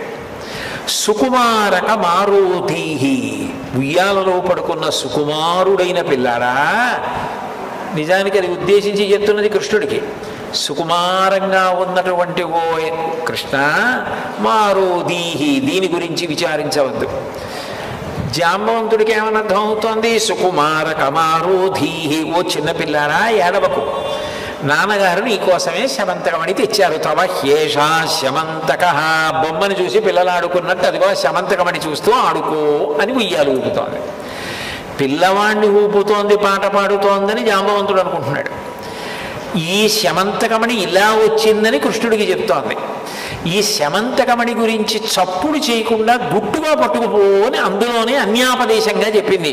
సుకుమారకమారోధీహి తవ హ్యేషా శమంతక, ఈ మణి కోసం వచ్చుంటావు, ఈ మణిని తీసుకెళ్ళిపోంది అంటే మణిని గుట్టు చప్పుడు కాకుండా పట్టుకెళ్ళిపోయి కృష్ణ పరమాత్మ క్షేమంగా ఉండాలి. అది ఆవిడ నిస్వార్థమైన ప్రేమ. చూడగానే భగవంతుని యందు ఆమెకి అంత అనురాగం కలిగింది. కథ తిరగాలి కదూ. ఏమిటి శ్లోకం ఎందుకు ఇలా పాడుతోందని జాంబవంతుడు లేచి వచ్చాడు. అక్కడ కృష్ణ పరమాత్మ ఉన్నాడు. చూడగానే పరపురుషుడు. ఇక్కడికి ఎందుకు వచ్చావని అడిగాడు. నువ్వెవరని అడిగాడు కృష్ణుడు. మాట పెరిగింది. ఇద్దరూ యుద్ధం మొదలుపెట్టారు. 21 రోజుల యుద్ధం జరిగింది. ఆ యుద్ధం జరగడంలో స్రవించినటువంటి రక్తం ప్రవహించి ఏటిగా బయటికి వెళ్ళింది. బహుశా విఘ్నేశ్వరుడు ఎక్కడ వ్యక్తమై, విఘ్నేశ్వరుడు ఎక్కడ అనుగ్రహం చూపించాలన్న ప్రవాహం ముందలా వెడుతుందో ఏమో మరి. కాణిపాకంలో కూడా మరి అలాగేగా, బావిలోంచి మొట్టమొదట నెత్తురే వచ్చింది. ఆ తర్వాత ఈ కాణిపాకం 1.5 ఎకరాల వరకు ఉన్నటువంటి భూమి తడిసిపోయేటట్టుగా కొబ్బరికాయలు కొట్టి నీళ్లు ప్రవహిస్తే విఘ్నేశ్వర మూర్తి వ్యక్తమైంది. కాబట్టి ఆ నెత్తురు గుహలో ఉంచి బయటికి వెళ్ళింది. వాళ్ళు అనుకున్నారు లోపల ఏదో పెద్ద యుద్ధం జరుగుతోంది, కృష్ణుడు భల్లూకంతో చేశాడో భల్లూక సైన్యంతో చేశాడో కృష్ణుడిని బట్టు పెట్టారో మనకి తెలియదు, కానీ ఇద్దరిలో ఎవరు బయటకు వచ్చినా ప్రమాదం, మనకెందుకు వచ్చినా కూడావని, పోతే కృష్ణుడు కదా పోతాడని చెప్పేసి బండలు అడ్డు పెట్టి వాళ్ళు వెళ్ళిపోయారు. లోపల 21 రోజుల యుద్ధం జరుగుతుండగా కృష్ణుడు జాంబవంతుడితో మల్ల యుద్ధం చేస్తూ గట్టిగా ఒకళ్ళనొకళ్ళు పట్టుకుని గుద్దుకుంటున్నారు. ఆ సమయంలో జాంబవంతుడికి అనుమానం వచ్చింది. నాతో ఇంతకాలం యుద్ధం ఎవరు చెయ్యరు, 21 రోజుల యుద్ధం చేస్తున్నాడు. ఈయన్ని చూస్తూ ఉంటే నాకేదో పరవశం కలుగుతోంది. నా శక్తి తగ్గుతోంది, ఈయన శక్తి పెరుగుతోంది. నేను ఇట్లా ఎవరిని చూశాను అంటే త్రేతాయుగంలో రామచంద్రమూర్తిని చూశాను, ఆయనని సేవించాను. ఆ రోజులలో అనుకునేవాడిని, అంతటి మహానుభావుడు, ఆజానుబాహు వరవింద దళాయతాక్షం, పెద్ద పెద్ద చేతులు, ఆ కళ్ళు, ఆ రామచంద్రమూర్తి నన్ను ఒక్కసారి కౌగిలించుకుంటే బాగుండు అనుకునేవాడిని. కానీ ఆ అవతారంలో నా కోరిక తీరలేదు. అచ్చు రాముడిలాగే ఉన్నాడు, ఆయనే ఈ రూపంలో వచ్చాడేమో, నా కోరిక తీరుస్తున్నాడేమో. త్రేతాయుగం తర్వాత ద్వాపరయుగం వచ్చేసింది. అంటే జాంబవంతుడు ఎంత దీర్ఘాయుష్మంతుడో చూడండి, బ్రహ్మగారి అంశలో వచ్చినవాడు జాంబవంతుడు అని ఆలోచించి వచ్చినవాడు రాముడే అని గ్రహించి కృష్ణ పరమాత్మని స్తుతి చేశాడు. చేస్తే కృష్ణ పరమాత్మ తన యథార్థ స్వరూపాన్ని తెలియచేసి తనకి కలిగినటువంటి కష్టాన్ని చెప్పి ఈ శమంతకమణిని నేను తీసుకెళ్ళాలి అని అడిగాడు. పరమ సంతోషం స్వామి, మీకు శమంతకమణి ఇవ్వడానికి నాకు అభ్యంతరం ఏముంటుంది, శమంతకమణే కాదు దీనితో పాటుగా నీకు నా కుమార్తె అయిన జాంబవతినిచ్చి వివాహం చేస్తున్నానన్నాడు. అంటే ఇప్పుడు మీరు బాగా గుర్తుపట్టాలి, శమంతకోపాఖ్యానంలో శమంతకమణి కృష్ణుడికి పెళ్ళిళ్ళు చేయడం మొదలెట్టింది. శమంతకమణితో పాటు జాంబవతి కూడా లభించింది. ఇప్పుడు కృష్ణుడు జాంబవతిని శమంతకమణిని తీసుకుని ద్వారకానగరానికి వచ్చి, ఇదిగో నా యందు ఏ దోషం లేదు, శమంతకమణిని తీసుకొచ్చాను, సత్రాజిత్తు నీకు ఇచ్చేస్తున్నాను, నేను మీ తమ్ముడిని చంపలేదు, ఇప్పటికైనా నమ్ముతావా? జాంబవంతుడు తీసుకెళ్ళాడు, ఇదిగో జాంబవంతుడిని ఓడించి తీసుకొచ్చాను, జాంబవతిని కూడా పరిణయమాడుతున్నాను అని చెప్పాడు. సత్రాజిత్తు చాలా పరితాపం పొందాడు. అక్కడతో అయిపోతే సంకటహర చతుర్థి శమంతకోపాఖ్యానం గుర్తుపెట్టుకోవడం కష్టం అనవలసిన అవసరం ఏముందండి? కానీ అక్కడతో అవలేదు కథ. సంకటంలో పడిపోవడం అంటే అంత తేలిగ్గా వదిలిపెడుతుందా సంకటం అన్నది? ఆ సత్రాజిత్ అన్నాడు, నాకు మగపిల్లలు లేరు, ఉన్నది ఒకే ఒక ఆడపిల్ల సత్యభామ. ఆ సత్యభామని నీకు ఇచ్చి పెళ్లి చేస్తాను. ఎందుకంటే నేను నీ మీద అపవాదు వేశాను, మా తమ్ముడిని చంపేశావని. నువ్వింత కష్టపడి నాకు శమంతకమణిని ఇచ్చావు. నా పాపం పోవాలంటే నా కూతుర్ని నీకు ఇచ్చి పెళ్లి చేస్తాను. నా కూతుర్ని వివాహం చేసుకోమని సత్యభామనిచ్చి పెళ్లి చేశాడు. ఇప్పుడు రెండో పెళ్లి శమంతకమణి వల్ల. ఉన్నది నాకొక్క కూతురు, ఎప్పటికైనా ఈ మణి అల్లుడికే వెళ్ళాలి, కాబట్టి ఈ మణి నీకు ఇచ్చేస్తాను, తీసేసుకోమన్నాడు. తీసేసుకోమంటే కృష్ణ పరమాత్మ అన్నాడు, ఇప్పటికే దాన్ని అడిగినందుకే నా మీద అపవాదులు వచ్చాయి. నువ్వు నాకు కోరి కోరి ఇచ్చినా దాని వలన ఏ ఇబ్బంది వస్తుందో నీ దగ్గరే పెట్టుకో, తర్వాత చూద్దాం, నీకేమైనా అయిపోతే అప్పుడు చూద్దాం, నీ దగ్గర ఉంచమన్నాడు. సత్రాజిత్తు దగ్గర ఉంచుకున్నాడు. అక్కడ వరకు కథ బాగుంది కదా, కొంతవరకు గుర్తుపెట్టుకోవచ్చు. కానీ ఇబ్బంది ఎక్కడొచ్చిందంటే ఆ కాలంలో అక్రూరుడు, కృతవర్మ, శతధన్వుడు అని ముగ్గురు ఉండేవారు. అక్రూరుడు మహాభక్తుడు. మీరు అక్రూరుడు గురించి వినుంటారు. కంస సంహారానికి భాగవతంలో బలరామకృష్ణుల్ని తీసుకెళ్ళింది అక్రూరుడి. అంతటి మహాభక్తుడు అక్రూరుడు. అటువంటి అక్రూరుడు, కృతవర్మ, శతధన్వుడు, వీళ్ళు ముగ్గురు సత్రాజిత్తుని సత్యభామనిచ్చి పెళ్లి చెయ్యమని అడుగుతూ ఉండేవారు. అడిగితే సత్రాజిత్ అనేవాడు, ఇంకా నిర్ణయించుకోలేదు, మీ ముగ్గురులో ఎవరికో ఒకళ్ళకి ఇచ్చి వివాహం చేస్తానంటూ ఉండేవాడు. అకస్మాత్తుగా ఈ సంఘటన జరిగి ఎప్పుడైతే శమంతకమణిని కృష్ణ పరమాత్మ తీసుకొచ్చి ఇచ్చేశాడో, అంత కష్టపడ్డాడో అపవాదు నుంచి బయటపడడానికి, బాధపడినటువంటి సత్రాజిత్తు సత్యభామని కృష్ణ పరమాత్మకిచ్చి వివాహం చేశాడు. దాంతో వాళ్ళ ముగ్గురికి కోపం బయలుదేరింది.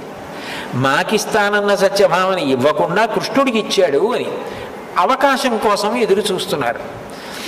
ఒకానొకప్పుడు పాండవుల్ని లక్క ఇంట్లో పెట్టి కాల్చేశారు అని చెప్పి వాళ్ళు దగ్ధమైపోయారని వార్త బయలుదేరింది. ఆయనకి తెలియదా కృష్ణ పరమాత్మకి వాళ్ళు బ్రతికున్నారని తెలుసు. కానీ ధృతరాష్ట్రుణ్ణి ఏదో సేద తీర్చడానికి, పరామర్శించడానికి వెళ్ళినట్టుగా హస్తినాపురానికి వెళ్ళాడు. ఇదే అవకాశం, కృష్ణుడు లేడు ఊళ్ళో, ఇప్పుడే సత్రాజిత్తు మీద ప్రతీకారం తీర్చుకోవాలని అక్రూరుడు, కృతవర్మ, శతధన్వుడు ముగ్గురు సత్రాజిత్తు ఇంట్లోకి ప్రవేశించి ఆ శమంతకమణిని అపహరించారు. అపహరించిన తర్వాత ఈ శతధన్వుడు అన్న ఆయన ఇంకొంచెం దూరం వెళ్ళి ఆ సత్రాజిత్తుని సంహరించేశాడు. చంపేసి ముగ్గురు కలిసి పారిపోతున్నారు. భక్తి అన్నది ఒక్కొక్కసారి ఉద్ధాన పతనానికి లోనవుతూ ఉంటుంది. అప్పుడప్పుడు కష్టం వచ్చినప్పుడు ఏమిటి దేవుణ్ణి పట్టుకున్నాను నాకేమొచ్చిందని ఆ భక్తి పోతూ ఉంటుంది, మళ్ళీ నిలబడుతూ ఉంటుంది. అక్రూరుడు తప్పు మనకి ఎందుకు ఈ పనులు, అసలు ఎందుకు ఇట్లాంటి పని చేశాను, కృష్ణ పరమాత్మకి సత్యభామ దక్కితే నేను ఎందుకు అసూయపడాలని బాధపడ్డాడు. శతధన్వుడు తొందరపడి మరి సత్రాజిత్తుని కూడా చంపేశాడు. ఈలోగా మళ్ళీ కృష్ణుడు వచ్చేస్తున్నాడని కబురు అందింది. మామగారు చనిపోయాడని కబురు వెళ్ళింది కృష్ణుడికి. వెనక్కి వస్తున్నాడు. వస్తే చంపేస్తాడేమో అని భయపడి ఆ శమంతకమణిని తీసుకొచ్చి అక్రూరుడి దగ్గర పడేసి, నువ్వు భక్తుడివి, నిన్నైతే ఏం చేయడు, నీ దగ్గర దాచుకో అని చెప్పి శతధన్వుడు మంచి వేగంగా వెళ్ళిపోగలిగిన గుర్రం ఎక్కి పారిపోతున్నాడు. కృష్ణుడు రాని వచ్చాడు. సత్రాజిత్తుని ఎవరు చంపారని భోగట్టా చేశాడు. చేస్తే శతధన్వుడు చంపేశాడని తెలిసింది. వెళ్ళి అన్నగారు బలరాముణ్ణి కూడా రథం మీద ఎక్కించుకొని ఆ శతధన్వుణ్ణి వెంబడించాడు. ఆయన గుర్రం మీద వెళ్ళి వెళ్ళి వెళ్ళి పారిపోతుంటే గుర్రం బడలిపోయి పడిపోయి మరణించింది. ఈ శతధన్వుడు వెనక కృష్ణుడు వచ్చేస్తున్నాడన్న భయంతో పరిగెత్తుకుంటూ చెట్ల మధ్య నుంచి వెళ్ళిపోతున్నాడు. రథం ఎలా వెడుతుంది, మనిషి వెళ్ళినట్టుగా రథం వెళ్ళలేదుగా చెట్ల మధ్య. అందుకని కృష్ణుడు అన్నాడు రథం దిగి, అన్నయ్య నువ్వు రథంలో కూర్చో, నేను వెళ్ళి శతధన్వుణ్ణి శిక్ష వేసి ఆ శమంతకమణిని తీసుకొస్తానని చెప్పి అన్నగారిని బలరాముడిని రథంలో కూర్చోబెట్టి తాను పరిగెత్తుకుంటూ వెళ్ళి శతధన్వుడిని పట్టుకుంటే శతధన్వుడితో యుద్ధం జరగడంలో శతధన్వుడిని సంహరించి ఒళ్ళంతా వెతికాడు. శమంతకమణి కనపడలేదు. ఆయన అక్రూరుడి దగ్గర పెట్టేశాడు. అక్రూరుడు ఇంతటి మహానుభావుడు కృష్ణ పరమాత్మకి ముఖం ఎలా చూపిస్తానని ఆ ఊళ్ళో ఉండకుండా కాశీ వెళ్ళిపోయాడు. అది అక్రూరుడి దగ్గర ఉందని, అక్రూరుడు కాశీ వెళ్ళిపోయాడని ఎవ్వరికీ తెలియదు. కృతవర్మ దేశాలు బట్టిపోయాడు. అసలు ఆ శమంతకమణి ఎక్కడుందో ఎవరికీ తెలియదు. శతధన్వుడి దగ్గర దొరకలేదు. కృష్ణ పరమాత్మ తిరిగి వచ్చి రథంలో కూర్చున్న బలరాముడితో చెప్పాడు, అన్నయ్య అన్నయ్య, ఆ శతధనుడిని సంహరించాను, ఒళ్ళంతా వెతికాను, కానీ ఎక్కడ శమంతకమణి లేదన్నయ్య అన్నాడు. అంటే బలరాముడు అన్నాడు, నువ్వు చిన్నప్పటి నుంచి నవనీత చౌర్యం అవి నీకు అలవాటే, ఆ శమంతకమణి తీసుకొస్తే అన్నదమ్ములం కాబట్టి మన ఇద్దరికీ చెందుతుంది, బంగారం రోజు ఇద్దరం సగం సగం తీసుకోవలసి ఉంటుంది, మీ మామగారు సత్రాజిత్ కదా నీకిచ్చాడు, అందుకని చెప్పి నాకెందుకు ఇవ్వాలన్న ఉద్దేశ్యంతో శమంతకమణి దొరకలేదని అబద్ధం చెప్పేస్తున్నావు, చిన్నతనం నుంచి నీ లీలలు ఇంతే, నేను నీతో కలిసి ఉండనని చెప్పి ఆయన రథం దిగిపోయి మిథిలా నగరానికి వెళ్ళిపోయాడు. ఇదెక్కడి ప్రారంభం రా ఈ శమంతకమణితో అనుకుని కృష్ణ పరమాత్మ అంతఃపురానికి దిగాలుబడి తిరిగి వచ్చాడు. సత్యభామకి అనుమానం బయలుదేరింది, జాంబవతికి అనుమానం బయలుదేరింది. అంటే సత్యభామ అనుకుంది, ఇది యథార్థానికి మా నాన్నగారు ఇచ్చారు అల్లుడికి, కానీ అంతకన్నా ముందు నిజానికి ఎవరిచ్చారు? జాంబవంతుడు ఇచ్చాడు, ప్రసేనుణ్ణి చంపి సింహం తీసుకుపోతుంటే. ఇప్పుడు ఆ శమంతకమణి కృష్ణుడి దగ్గర ఉంటే సత్రాజిత్ ఇచ్చాడన్న పేరు వస్తుందేమో, సత్యభామ వెలిగిపోతుంది అన్న ఉద్దేశ్యంతో జాంబవతి మీద ప్రేమతో అది ఎక్కడో దాచేశాడు కృష్ణుడు. దాచేసి పోయిందని చెప్పేస్తున్నాడు. జాంబవతికి ప్రీతి చేయడం కోసమని మా నాన్నగారిచ్చారన్న మాట రాకుండా ఉండడం కోసం కనపట్టలేదని చెప్తున్నాడని సత్యభామ అనుకుంది. నిజానికి మా నాన్నగారు కదా సింహాన్ని చంపి తీసుకొచ్చి కృష్ణుడికి ఇచ్చింది, కానీ సత్రాజిత్తు మీద ప్రేమతో, సత్యభామ మీద ప్రేమతో మా నాన్నగారి పేరు మాటుకెళ్ళిపోయేటట్టుగా చేయడానికి మణి కనపట్టలేదని చెప్పేస్తున్నారు ఆయన అని జాంబవతి అనుకుంది. ఇటు భార్య జాంబవతి అనుమానించింది, అటు భార్య సత్యభామ అనుమానించింది. ఇటు అన్నగారు ఊరు వదిలిపెట్టి వెళ్ళిపోయాడు. ఊళ్ళో పౌరులందరూ మళ్ళీ మనం అనుకున్నాం కానీ కన్ను అలాగే ఉంది కృష్ణుడికి ఆ శమంతకమణి మీద, పట్టుకొచ్చినట్టే పట్టుకొచ్చి మళ్ళీ దాన్ని ఆయనే ఎత్తుకుపోయాడు అని మళ్ళీ వదంతి బయలుదేరి. అసలు ఇందులోంచి బయటికి ఎట్లా రావాలి? ఇది బయటికి రావాలంటే శమంతకమణి ఎక్కడుందో తెలియాలి. శమంతకమణి అక్రూరుడి దగ్గర ఉంది, అక్రూరుడు పట్టుకుపోయాడని ఊహించడానికి అవకాశమే లేదు. ఎందుకంటే ఆయన మహాభక్తుడు, ఆయన ఎత్తుకుపోయాడని ఎవరు అనుకోరు. ఆయన ఇప్పుడు ఈ కథకి ముగింపు ఎలా? ఈ సంకటం ఏమిటి నాకు? ఇందులోంచి అసలు ఈ ఇరుకులోంచి బయటికి ఎలా రావాలి? అన్నయ్య ఎప్పటికొస్తాడు? బయటికి వెడితే ఎవరు చూసినా నన్ను నింద చేసేవాళ్ళే. అంటే సంకటం అన్నది వస్తే ఎంత భయంకరంగా ఉంటుందో, అన్నం తిననివ్వదు, నీళ్లు తాగనివ్వదు, పడుకోనివ్వదు, తనవారు కూడా తనని అనుమానిస్తారు. అది ఎంత భయంకరంగా ఉంటుందో మనం అనుభవిస్తే తట్టుకోలేమని దయాళు అయినటువంటి కృష్ణ పరమాత్మ అనుభవించి చూపించాడు మనకి. అప్పుడు ఆయన ఆలోచన చేస్తూ బాధతో కూర్చున్నాడు అంతఃపురంలో. ఎలా నేను ఈ సంకటం నుంచి బయటికి వస్తాను, ఎలా పోతుంది నాకు ఈ అపవాదని. అసలు ఇంతకీ ఈ కథలో ఇప్పటి వరకు మీకు ఎక్కడైనా వినాయకుడు కానీ చంద్రుడు కానీ కనపడ్డా? ఇప్పటి వరకు కనపడరు శమంతకోపాఖ్యానాలు. అదో పెద్ద నారద మహర్షి వచ్చారు. వచ్చి, కృష్ణ నువ్వు బెంగ పెట్టుకోకు, నువ్వు ఏ రోజున ప్రసేనజిత్తుతో కలిసి వేటకి వెళ్ళావో జ్ఞాపకం తెచ్చుకో అన్నారు. ఆయన బాగా జ్ఞాపకం తెచ్చుకొని గుర్తొచ్చింది, భాద్రపద మాసంలో శుక్లపక్షంలో చతుర్థి తిథి నాడు వెళ్ళాను, అదే నీ కొంప ముంచేసింది. ఆ రోజు చీకటి పడిన తరువాత నువ్వు ప్రసేనుడితో పాటుగా తిరిగి వస్తున్నప్పుడు తల ఎత్తి చంద్రబింబాన్ని చూశావు. చంద్రబింబాన్ని చూసిన కారణం చేత నీకు అపనిందలు రావాలి, అందుకని ఇంత సంకటంలో పడిపోయావు. అంటే ఏమీ తెలియని వాడిలా కృష్ణుడు అన్నాడు, చవితినాడు చంద్రుణ్ణి చూస్తే అపనిందలు ఎందుకు వస్తాయి అని అడిగాడు. అడిగితే దానికొక కథ ఉందని కథలో కథ. అప్పుడు నారదుడు చెప్పాడు, భాద్రపద శుక్ల చతుర్థి నాడు వినాయక స్వామి వారి యొక్క ఆవిర్భావం వరసిద్ధి వినాయకుడు అంటారు. మీరు చూడండి, వర శబ్దం వేశారనుకోండి, ఇక ఇది అది అని లేదు, ఏదైనా అని దాని లక్షణం. శ్రేష్టమైన, అధికమైన అని. చూడండి, శ్రీ సూక్తం చిట్ట చివరిలో లక్ష్మీదేవి అనుగ్రహాన్ని చెప్తుంది మంత్రం. 6 లక్ష్ముల్ని చెప్తుంది వేదం. సిద్ధలక్ష్మీర్ మోక్షలక్ష్మీర్ జయలక్ష్మీ సరస్వతి శ్రీర్లక్ష్మీర్ వరలక్ష్మీశ్చ ప్రసన్నామవసర్వదా అంటుంది. 6వది వరలక్ష్మి. వర అంటే శ్రేష్టమైన, ఇక అది ఇది అని లేదు, ఏదైనా ఇవ్వగలిగిన స్వరూపం. అదే శ్రావణ మాసంలో చేసేటటువంటి వరలక్ష్మి వ్రతం. అటువంటి వరసిద్ధి వినాయక, ఏదైనా ఇవ్వగలిగినటువంటి గొప్ప శక్తివంతుడుగా విఘ్నేశ్వరుడు ఆవిర్భవించాడు. అలా ఇవ్వాలంటే ఏం చేయాలి? మనలో తప్పులు చూడడం మొదలెట్టాడు అనుకోండి, ఇవ్వలేడు. ఆయన పిల్లవాడిగా, అంటే నేను మొట్టమొదట్లో ప్రసంగంలో చెప్పానే, పిల్లవాడి మనస్తత్వం ఎలా ఉంటుందో అంతగా మన తప్పులను మరిచిపోగలిగిన ప్రేమైక మూర్తిగా అవతార స్వీకారం చేశాడు భాద్రపద శుక్ల చవితి నాడు. పరబ్రహ్మంకి అవతారం ఉంటుంది కాబట్టి ఆవిర్భావ దినోత్సవం వరసిద్ధి వినాయకుడిగా వచ్చాడు. ఆయన తల్లిగారు పెట్టిన పదార్థాలన్నీ తిని, నేను ఎప్పుడూ చిన్న పిల్లవాడిలా ఉంటాను లోకంలో, ఉండి అందరినీ అనుగ్రహిస్తాను, మీ తప్పులు మరిచిపోతూ ఉంటాను అని చెప్పడానికి ఆ కుడువులు ఉండ్రాళ్ళు చేత పట్టుకుని నడిచి వెడుతున్నాడు. చంద్రుడు ఆకాశంలోంచి చూశాడు. చూసి ఆయన అనుకున్నాడు, ఎంత వికారంగా ఉన్నాడు ఈ పిల్లాడు, ఏనుగు ముఖం, ఒకటే దంతం, పెద్ద బొజ్జ, పొట్టి కాళ్ళు, మరుగుజ్జు స్వరూపం అని అనుకుని పెద్ద నవ్వు నవ్వాడు.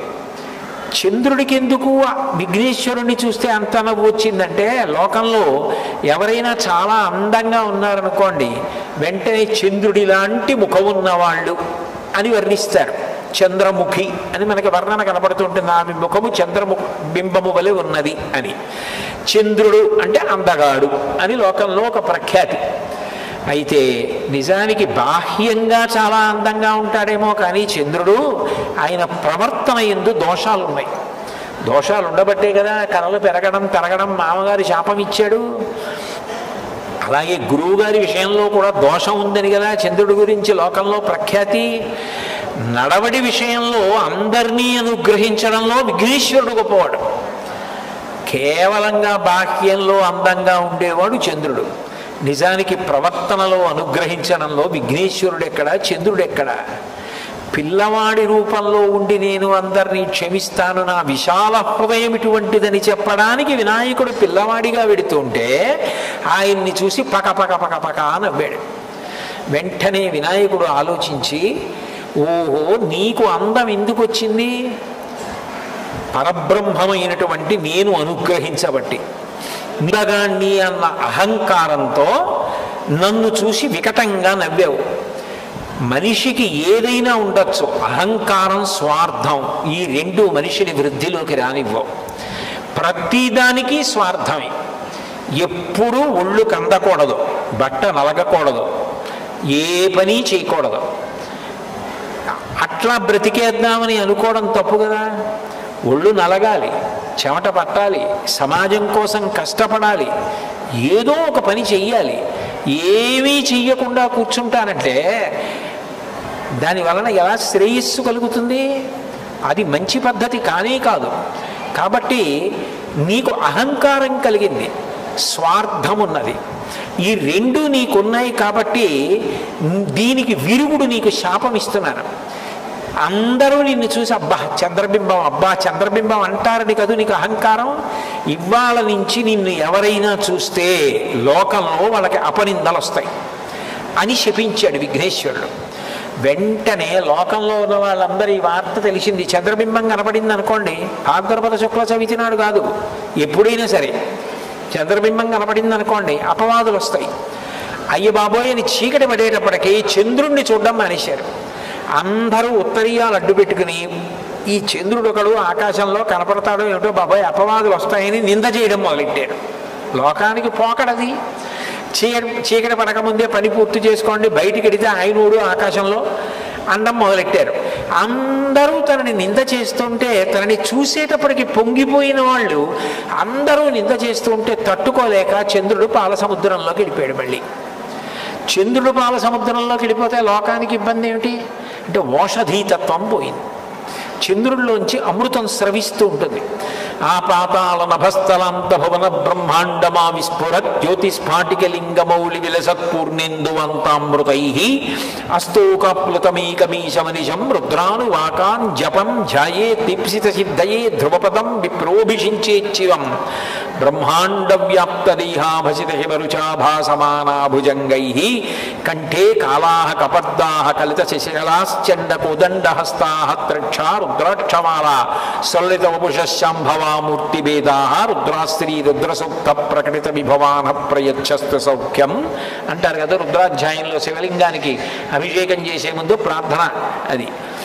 ఆ చంద్రుడిలోంచి అమృతం పడుతూ ఉంటుంది. ఆయన కిరణములలోంచి అమృతం స్రవిస్తుంది. అది గింజల మీద పడింది అనుకోండి, పంట పండినప్పుడు ఎన్నేళ్లు దాచినా మళ్ళీ మీరు ధాన్యం పట్టుకెళ్ళి భూమిలో చల్లితే అందులోంచి మొక్క వస్తుంది. ఒక్క మొక్క వస్తే, కంకు వస్తే ఇంత ధాన్యం వస్తుంది. అమృతతత్వం పోయిందనుకోండి, ఇక మళ్ళీ ఆ గింజ వేస్తే మొక్క రాదు. చంద్రకిరణములు లేకపోతే అమృతత్వం ఉండదు, ఓషధులు ఉండవు. ఓషధీతత్వం లేకపోతే అన్నం ఎలా దొరుకుతుంది? మళ్ళీ మళ్ళీ పంట ఎలా పండుతుంది? లోకం గగ్గోలు పెట్టి బ్రహ్మగారి దగ్గరికి వెళ్ళింది. ఏ ఇబ్బంది వచ్చినా దేవతలు కానీ మనుష్యులు కానీ బ్రహ్మగారి దగ్గరికి వెళ్తారు. అందరూ కలిసి బ్రహ్మగారి దగ్గరికి వెళ్ళారు. వెడితే బ్రహ్మగారు అన్నారు, ఇది విఘ్నేశ్వర శాపం చంద్రుడికి.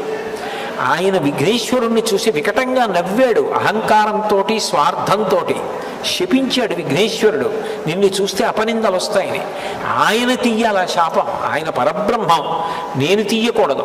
కాబట్టి మీరు విఘ్నేశ్వరుడి దగ్గరికి వెళ్ళండి అన్నాడు. దేవతలు మనుష్యులు అందరూ బ్రహ్మగారి విఘ్నేశ్వరుడి దగ్గరికి వెళ్ళి ప్రార్థన చేశారు. ప్రార్థన చేస్తే దయాళువు కదూ, అందుకని వెంటనే విఘ్నేశ్వరుడు అన్నాడు, అయితే నా శాపాన్ని నేను బాగా తగ్గించేస్తున్నాను. ఒక్క భాద్రపద మాసంలో వచ్చినటువంటి శుక్లపక్ష చవితి నాడు నన్ను చూసి చంద్రుడు నవ్వాడు కాబట్టి ఆ ఒక్కరోజు చంద్రుణ్ణి చూడకూడదు. ఆ ఒక్కరోజు చంద్రుణ్ణి చూస్తే మాత్రం అపవాదులు సంకట స్థితి ఏర్పడి తీరుతుంది. మిగిలిన రోజుల్లో చంద్రుణ్ణి చూసినా పర్వాలేదు అనేటప్పటికీ ఈ వార్త పట్టుకెళ్ళి బాలసముద్రంలో చంద్రుడికి చెప్పారు.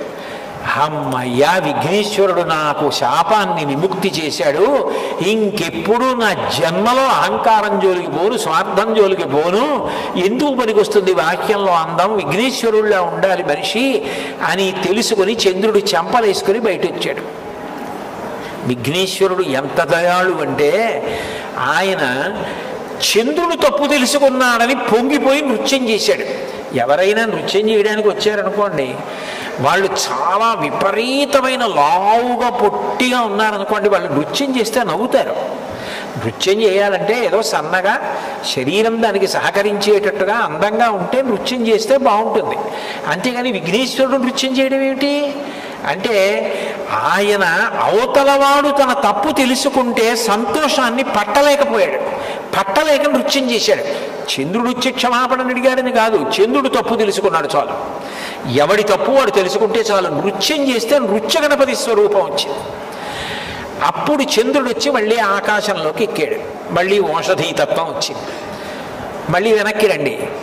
నారదుడు ఈ విషయం చెప్పి కృష్ణ పరమాత్మకే, కృష్ణ భాద్రపద శుక్ల చవితి నాడు నువ్వు ప్రసేనుడితో కలిసి వేటకి వెళ్ళి చీకటి పడ్డాక చంద్రబింబాన్ని చూసావు, అందుకని వచ్చింది ఈ సంకట స్థితి. ఇది పోవాలి అంటే నువ్వు కూడా మళ్ళీ విఘ్నేశ్వరుడి యొక్క వ్రతం చెయ్యాలి. మళ్ళీ నువ్వు కూడా భాద్రపద శుక్లపక్షంలో చవితి నాడు వచ్చేటటువంటి విఘ్నేశ్వరుడి యొక్క వ్రతం చేస్తే ఆయన యొక్క అనుగ్రహానికి పాత్రుడవైతే నీకు వచ్చినటువంటి అపనింద తొలగిపోతుంది. లేకపోతే నిన్ను ఈ అపనింద ఇట్లాగే వెంటాడుతుంటుంది. ఈ సంకట స్థితి నీకు ఇట్లాగే కొనసాగుతుంది.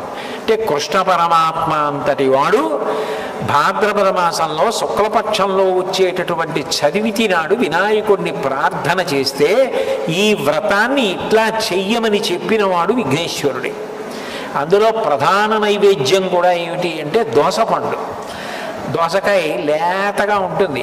ఏ కాలమునందు ఏది వస్తుందో దాన్ని ప్రధాన నైవేద్యం చేస్తారు. లేత దోసకాయ నైవేద్యం చేస్తారు, చేసి వినాయక వ్రతం చేస్తారు. మట్టితోనైనా సరే ఆ మూర్తిని చేసి అక్కడ ఉంచి భక్తి ప్రధానంగా ఆయనకి పూజ చేస్తే ఈ కథ చెప్పుకుని అక్షతలు వేసుకుంటే దోషాలు రావు. అది ఎందుకు జరిగింది అంటే విఘ్నేశ్వరుడు వినాయకుడి యొక్క వ్రతం చేస్తే వినాయకుడు ప్రత్యక్షమయ్యాడు. మేనమామేగా, నువ్వింత కష్టపడ్డావు, ఇంత సంకట స్థితిలో పడ్డావు, నీకొచ్చినటువంటి అపవాదు పోతుంది. ఎట్లా పోతుందో ఆ పోవడానికి కావలసినటువంటి పరిష్కారం నీ బుద్ధిలో ప్రచోదనం అవుతుంది అన్నాడు. అనగానే ఆలోచించాడు, శమంతకమణికి ఉన్న లక్షణం ఏమిటి? బంగారం పెడుతుంది. శమంతకమణి ఎక్కడుంటే అక్కడ రోగాలు ఉండవు, శమంతకమణి ఎక్కడుంటే అక్కడ కరువు కాటకాలు ఉండవు, క్షామం ఉండదు. అదే కదా సూర్య భగవానుడు సత్రాజిత్తుకు ఇచ్చినప్పుడు చెప్పింది. ఆలోచించాడు కృష్ణుడు, ఎక్కడ విపరీతంగా ధనకనక వస్తువాహనాలతో నగరం శోభిల్లుతోంది, ఎక్కడ విపరీతమైన అన్నదానం జరుగుతోంది, ఎక్కడ యజ్ఞయాగాది క్రతువులు జరుగుతున్నాయి, ఎక్కడ క్షామం లేకుండా కాటకం లేకుండా అసలు రోగం అన్నది లేకుండా ప్రజలు ఉన్నారు, భోగట్టా చేయమన్నాడు.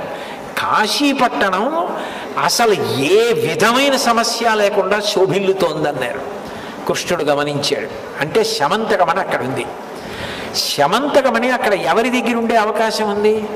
బాహ్యమునందు లోపల కూడా శౌచమున్నవాడెవరో ఉన్నాడు, ఆయన దగ్గర ఉండే అవకాశం ఉంది. అప్పుడు గుర్తొచ్చింది, అక్రూరుడు ఎక్కడున్నాడు భోగట్టా చేయమన్నారు. మహాభక్తుడు కాబట్టి అక్రూరుడి దగ్గర ఉండుంటుంది. అక్రూరుడు శతధన్వుడు కృతవర్మ స్నేహితులు కాబట్టి శతధన్వుడు అక్రూరుడికి ఇచ్చి ఉంటాడు మణి. అక్రూరుడు అక్కడ ఉన్నాడేమో చూడండి అన్నారు. అంటే అక్రూరుడు ఉన్నాడని తెలిసింది. కృష్ణ పరమాత్మ అక్రూరుణ్ణి ద్వారకా నగరానికి రమ్మని కబురు చేశారు. ఒకనాడు తప్పు చేసి ఊరు వదిలిపెట్టి వెళ్ళిపోయాను, నా స్వామి నన్ను పిలిచారు, నాకు ఇంతకన్నా ఏం కావాలని శమంతకమణిని తీసుకుని అక్రూరుడు పరిగెత్తుకుంటూ ద్వారకా నగరానికి వచ్చాడు. వచ్చి, స్వామి ఆనాడు తప్పైపోయింది, తాత్కాలికమైన ఉద్రేకంలో శమంతకమణిని అపహరిద్దామని వెళ్ళాను, శతధన్వుడు తొందరపడి సత్రాజిత్తుని చంపాడు, మీరు వస్తే మీ ముఖం చూడలేక కాశీపట్టణానికి వెళ్ళిపోయాను, నన్ను క్షమించండి అన్నాడు. నిన్ను ఇప్పుడూ క్షమించాను, శమంతకమణి ఉంది కదా, ఇప్పుడు మా అన్నగారికి వాళ్ళకి ఈ విషయం చెప్పు అని అందరినీ పిలిచి, జాంబవతిని, సత్యభామని, బలరాముణ్ణి, ఊళ్ళో ఉన్న వాళ్ళందరినీ పిలిచి ఇప్పుడు కాణిపాకంలో ఎలా సభ చేశారో అలా సభ చేసి కృష్ణ అక్రూరుణ్ణి తీసుకొచ్చి దీని కథంతా చెప్పవయ్యా నాయన అంటే అప్పుడు అక్రూరుడు ఆ కథంతా చెప్పాడు. చెప్పి శమంతకమణి కృష్ణుడి దగ్గర లేదు, నా దగ్గర ఉంది, నేను కాశీలో ఉన్నాను, అందుకని కాశీలో ఇన్నాళ్ళు అన్నదానం చేస్తూ యజ్ఞయాగాదులు చేస్తూ ఉన్నాను అని చెప్పాడు. ప్రజలందరూ నాలుకలు కరుచుకొని, అయ్యయ్యో కృష్ణుడిని ఎంత ఇబ్బంది పెట్టేశాం, ఎన్ని మాటలన్నాం, మనశ్శాంతి లేకుండా చేసేశామని సత్యభామ, జాంబవతి వీళ్ళు కూడా చాలా బాధపడిపోయి, అయ్యో మిమ్మల్ని అనుమానించాను నిష్కారణంగా, మమ్మల్ని క్షమించండి, ఏముంది, తప్పు తెలిసిన తర్వాత ప్రజలు మళ్ళీ ఇటువైపు నుంచి ఇటువైపు మళ్ళీ తిరిగిపోతారు, క్షమించండి అని అందరూ కృష్ణ పరమాత్మ దగ్గరికి వచ్చారు. కృష్ణ పరమాత్మ ఇదంతా విని చాలా సంతోషించి, అమ్మయ్య ఈ సంకటం నుంచి బయటపడ్డాను అంతే చాలు, అపనింద నుంచి బయటపడ్డాను అంతే చాలు, కానీ నేను కాబట్టి ఇంత కష్టపడి బయటికి వచ్చాను. ఒక సామాన్యమైనటువంటి మనుష్యుడు తెలిసో తెలియకో భాద్రపద మాసంలో వచ్చే శుక్లపక్ష చవితి నాడు చంద్రుణ్ణి చూస్తే, ఇటువంటి అపనింద వస్తే, ఇటువంటి సంకట స్థితిలో పడిపోతే అసలు ఆయన ఎలా బయటికి వస్తాడు? ఆ వ్యక్తి శక్తి ఎలా సరిపోతుంది? కాబట్టి వినాయక స్వామి నువ్వే దీనికి మార్గం కూడా చెప్పాలి అన్నాడు కృష్ణ పరమాత్మ. ఎందుకని? శాపం విఘ్నేశ్వరుడిది, ఆయనే చెప్పాలి. అంటే ఆయన అన్నాడు, నువ్వు ఎలా పూజ చేశావో అట్లా పూజ చేసి నువ్వు కష్టంలోంచి బయటకు రావడానికి ఎంత కష్టపడ్డావో ఇతివృత్తమైనటువంటి ఈ శమంతకోపాఖ్యానం కథంతా చెప్పుకుని అక్షతలు వేసుకుంటే నన్ను చూసినా కూడా ఇబ్బంది రాదన్నాడు. చంద్రుడిని చూసినా కూడా ఇబ్బంది రాదు అని వినాయకుడు శాపావకాశం ఇచ్చాడు. అంతవరకు బాగానే ఉంది. కానీ ఈ శమంతకోపాఖ్యానం ఎంత జ్ఞాపకం ఉండి ఇన్ని మలుపులతోటి కథంతా చెప్పుకోలేకపోతే ఎక్కడైనా కథ అయిపోయిందిగా. కథ తారుమారైపోతే ఇబ్బంది కదా. మరి ఏం చేయమంటావు అని అడిగాడు మేనల్లుడు విఘ్నేశ్వరుణ్ణి. కృష్ణ పరమాత్మ అడిగితే విఘ్నేశ్వరుడు అన్నాడు, ఈ కథంతా చెప్పుకోలేకపోయినా, ఈ కథంతా జ్ఞాపకం ఉండకపోయినా అసలు శమంతకమణి నీది అని ఒకనాడు అన్నదే జాంబవతి. ఆవిడ నిన్ను చూసి సంతోషంతో ఏ శ్లోకం చెప్పిందో ఆ ఒక్క శ్లోకం చెప్పుకొని అక్షతలు వేసుకుంటే చాలు.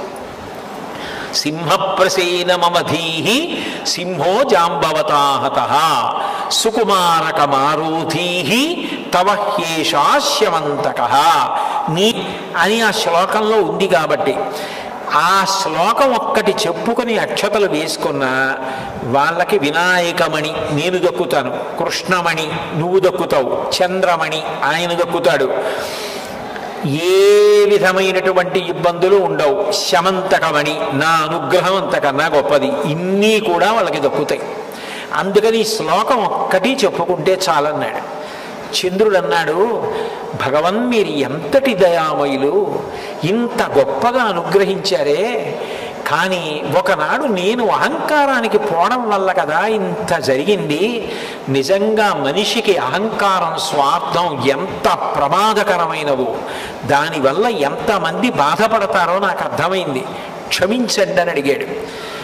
విఘ్నేశ్వరుడు ఎంత దయాళు అంటే వెంటనే వరం ఇచ్చేశాడు చంద్రుడికి. ఏ నిన్ను చూస్తే అపవాదులు వస్తాయని చెప్పానో ఆ నిన్నే భాద్రపద మాసంలో అమావాస్య వెళ్ళిపోగానే శుక్లపక్ష పాడ్యం వస్తుంది కదా, భాద్రపద మాసంలో పాడ్యం వస్తుంది. ఆ పాడ్యమి నాడు చంద్ర దర్శనం చేసి తీరాలి, చంద్రుణ్ణి చూడాలి. అలా చంద్రుణ్ణి చూస్తే అసలు అపవాదులే రావు, సంకట స్థితి రాదు. కానీ ఇక్కడ ఇబ్బంది ఉంది. చవితి నాడు చంద్రుణ్ణి చూసేశారనుకోండి మీరు, మళ్ళీ చంద్రుణ్ణి అలా పాడ్యమి నాడు చూడాలంటే వెనక్కి వెళ్ళదుగా కాలం. చవితి నాడు చూశారు చంద్రుణ్ణి, పాడ్యం ఎప్పుడుంది ముందుంది.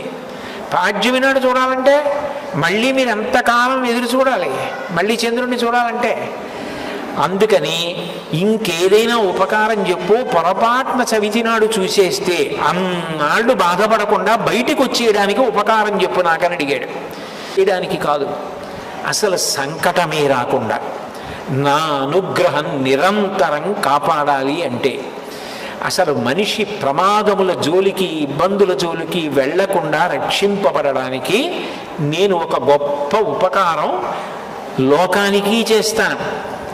తప్పు తెలుసుకుని నువ్వు ప్రార్థించావు కాబట్టి నీకు కూడా వరమిస్తాను చంద్ర. శుక్లపక్షంలో చవితి నాడు వినాయక వ్రతం, కృష్ణపక్షంలో వచ్చేటటువంటి చవితి చతుర్థి తిథి నాడు మళ్ళీ వినాయక వ్రతం, అంటే మళ్ళీ విఘ్నేశ్వరుడికి పూజ. భాద్రపద మాసంలో శుక్లపక్ష చవితి నాడు ఎలా చేస్తారో అట్లాగే చేస్తారు. ఇదే కథ చెప్తారు. కానీ సంకటహర చతుర్థి వ్రతము అన్న మాట అన్వయం కావాలి అంటే నిన్ను కూడా పూజ చెయ్యాలి. అంటే నన్ను పూజ చేస్తూ, అంటే విఘ్నేశ్వరుడి పూజ పూర్తి చేసేసి పక్కన రోహిణీ సహిత చంద్రుణ్ణి, మనం ఏది చేసినా అమ్మవారితో కూడిన అయ్యవారికి పూజ చేస్తాం. శ్రీకే చూడండి, అరుంధతి వశిష్టాభ్యాం నమః, శశి పురంధరాభ్యాం నమః, వాణీ హిరణ్యగర్భాభ్యాం నమః, సీతారామచంద్రాభ్యాం నమః, పార్వతీ పరమేశ్వరాభ్యాం నమః, లక్ష్మీనారాయణాభ్యాం నమః. సశక్తియుతులైన పరమాత్మని పూజ చేస్తాం. అందుకని రోహిణిని చంద్రుణ్ణి కలిపి పూజలో పెట్టి రోహిణికి చంద్రుడికి కూడా పూజ చేయడం మంచిది. ఒకవేళ చంద్రుడికి రోహిణికి పూజ అంతా చేయకపోయినా అర్ఘ్యం ఇచ్చినా చాలు. అర్ఘ్యం ఇవ్వడం అంటే అగ్రపూజ చేసినట్టు. చాలా గౌరవించారని గుర్తు ఏమిటంటే ఆ అర్ఘ్యం ఇస్తారు. మహాభారతంలో ధర్మనాథు గారు రాజసూయం చేసినప్పుడు కృష్ణ పరమాత్మకే అగ్రపూజ చేశారు. అగ్రపూజ అంటే ఆయనకి ఏదో మణులు, పెద్ద పెద్ద వజ్రాలు, వైడూర్యాలు, చీనాంబరాలు, రథాలు, గుర్రాలు, ఏనుగులు ఇవన్నీ ఇవ్వడం కాదు, అర్ఘ్యం ఇస్తారు. అర్ఘ్యం ఇవ్వడం అంటే కుడి చేతి మీద నీళ్లు పోస్తారు. అర్ఘ్యం ఇచ్చారు అంటే ఎంతో గౌరవించారని గుర్తు. చంద్రుడికి రోహిణికి అర్ఘ్యం ఇవ్వాలి, వీలైతే పూజ చెయ్యాలి. అట్లా ఎవరు చేస్తారో వారికి సంకటము కలగదు. ఒకవేళ సంకటమునందుంటే నేను వారిని సంకటము నుండి పైకెత్తుతాను.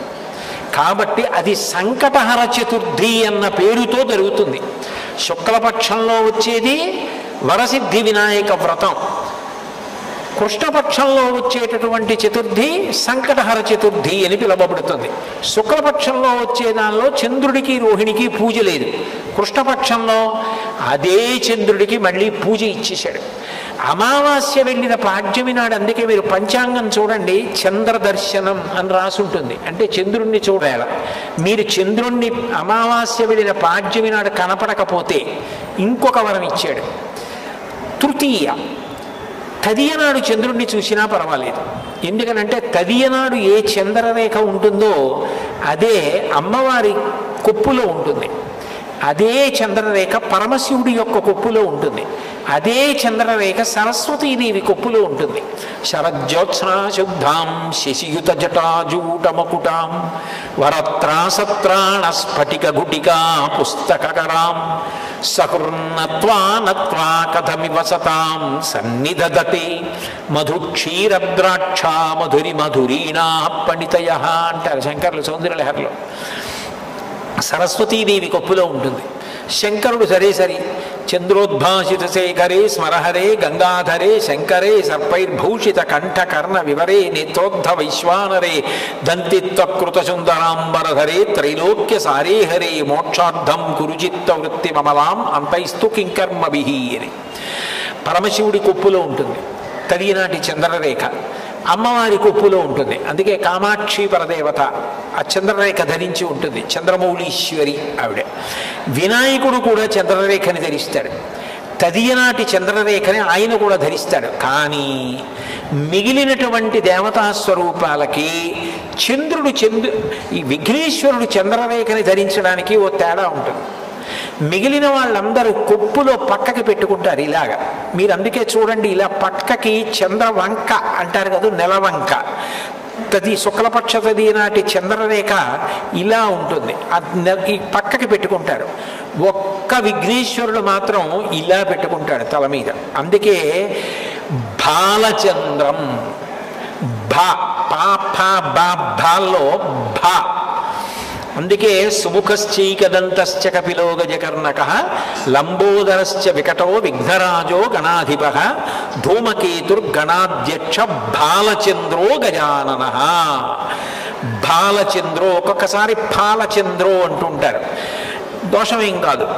ఇలా పెట్టుకుంటాడు విఘ్నేశ్వరుడు ఒక్కడే.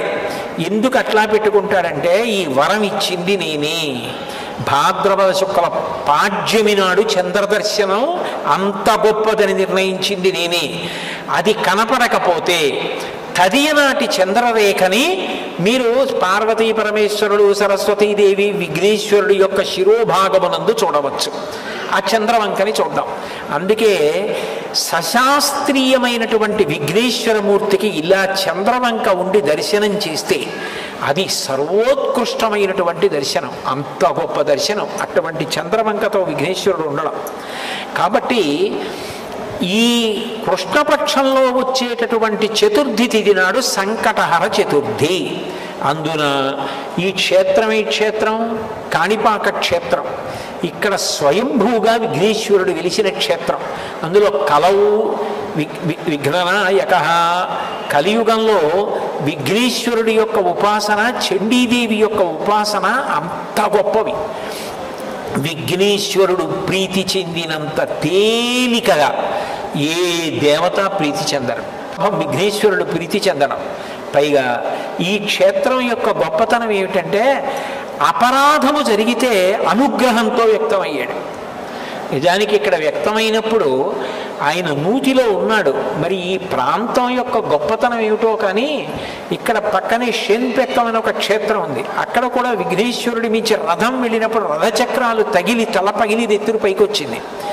ఇక్కడ కూడా అంతే. ఆయన నూతి లోపల ఉండగా తెలియక సరి అయినటువంటి శరీర స్థితి లేక, అంటే కళ్ళు లేక, మాట్లాడలేక, వినలేక ఆ వైక్లభ్యంతో ఇబ్బంది పడుతున్నటువంటి సోదరులు తెలియక గుణపం పెట్టి కొట్టినప్పుడు ఆ తల మీద తగిలి కన్నం పడి నెత్తురు పైకి లేచింది. చిత్రం ఏమిటంటే వాళ్ళు తెలియక చేసిందే తప్ప తెలిసి చేసింది కాదు. అక్కడ వినాయకుడు ఉన్నాడని వాళ్ళకి తెలియదు. వాళ్ళు భగవంతుణ్ణి నమ్మి నమస్కరించి వరదరాజస్వామి దర్శనం చేసుకుని ఊరంతా క్షామం వస్తే మనం నమ్ముకుని నూతినేళ్లతో వ్యవసాయం చేసుకుని ఇక్కడే ఉండి బతుకుదాం అనుకున్న వాళ్ళు సోదరులు వాళ్ళు భగవత్ ప్రార్థన చేసి మొదలుపెట్టారు ఆ నుయ్యి తవ్వడం. వాళ్ళకి భక్తి ఉంది, వాళ్ళు అపచారం చేయలేదు, వాళ్ళకి తెలియదు, తెలిసే అవకాశం కూడా లేదు. పాపం ఒక ఆయనకి కళ్ళు లేవు ఆ సోదరుల్లో. ఆ గుణపం తగిలి నెత్తురు వచ్చింది. నిజానికి అపచారం కదా, అపరాధం కదా, వాళ్ళకి తెలియదు కదా. కానీ వాళ్ళు భగవంతుణ్ణి నమ్మి కదా ప్రార్థన చేసి తవ్వడం మొదలుపెట్టారు. ఆయన నెత్తురు తగిలితే తగలగానే మాటలు లేని వాడికి మాటలు వచ్చాయి, వినలేని వాడికి వినికిడు వచ్చింది, మాట లేని వాడికి మాట వచ్చింది. కానీ అయ్యో భగవన్మూర్తి నుండి రక్తం స్రవించడమా అని బాధపడి వెంటనే చుట్టుపక్కల ఉన్న వాళ్ళందరూ బయలుదేరి వచ్చి ఎన్ని కొబ్బరికాయలు కొట్టారంటే అట స్వామికి 1.5 ఎకరాల నేల కొబ్బరి నీటి ప్రవాహంతో నిండిపోయింది. అందుకని కాణి అంటే 1.5 ఎకరాల భూమి, ఆ భూమిలో పారినటువంటి ఈ నారికేళ జలం కొబ్బరి నీరు అది నెత్తుటిని కడిగింది. అందుకని ఇది కాలాంతరమనందు కాణిపాక క్షేత్రమైంది. అంటే అంత గొప్ప అనుగ్రహమూర్తి. అందరూ అంత లోపలికి చూడరేమో అనుకున్నాడు, ఇది నిజమేనా అనుకుంటారనుకున్నాడు. ఈ స్వామి అంత వైభవాన్ని అనుమానం ఉండకూడదనుకున్నాడు. ఏటేటా ఆయన పెరుగుదల స్పష్టంగా కనపడుతోంది. నేను చెప్పడం కాదు, మీరు దేవాలయంలో అక్కడ ఎదురుకుండా ఉన్నటువంటి రజిత కవచాలు చూస్తే ఒకప్పుడు ఆయన వ్యక్తమైనప్పుడు పెట్టినటువంటి రజిత కవచం, ఇప్పుడు ఆయనకి చేయించిన రజిత కవచం ఎంత తేడా ఉన్నాయో అర్థమవుతుంది. అంత పెద్ద మూర్తిగా పైకొచ్చి ఇప్పటికీ తల మీద గుణపంతో కొట్టినటువంటి కన్నం, అక్కడ నూతిలో ఉబికేటటువంటి నీరు, స్పష్టమైనటువంటి గజాననం, తొండం, నేత్రాలు అన్నీ అట్లా ఖచ్చితంగా తిరుగులేని రీతిలో దర్శనమిస్తూ కనపడుతున్నాడు. అంటే కలియుగంలో నిజానికి పరబ్రహ్మము యొక్క గోటి కాంతి చూడ్డానికి మన ఉపాసన బలం సరిపోదు. అటువంటిది రాశీభూతమైన పరబ్రహ్మం ఎదుగుతున్నటువంటి వాణ్ణి ఈ మాంస చక్షువుతో ప్రతిరోజు కూడా చూడడానికి అవకాశం లభించినటువంటి గొప్ప క్షేత్రం కాణిపాక క్షేత్రం. పైగా కలియుగంలో ఎవరి ఉపాసన జరగాలో అటువంటి విఘ్నేశ్వరమూర్తి వ్యక్తమైనటువంటి క్షేత్రం, పరమదయాళు అయినటువంటి స్వామి.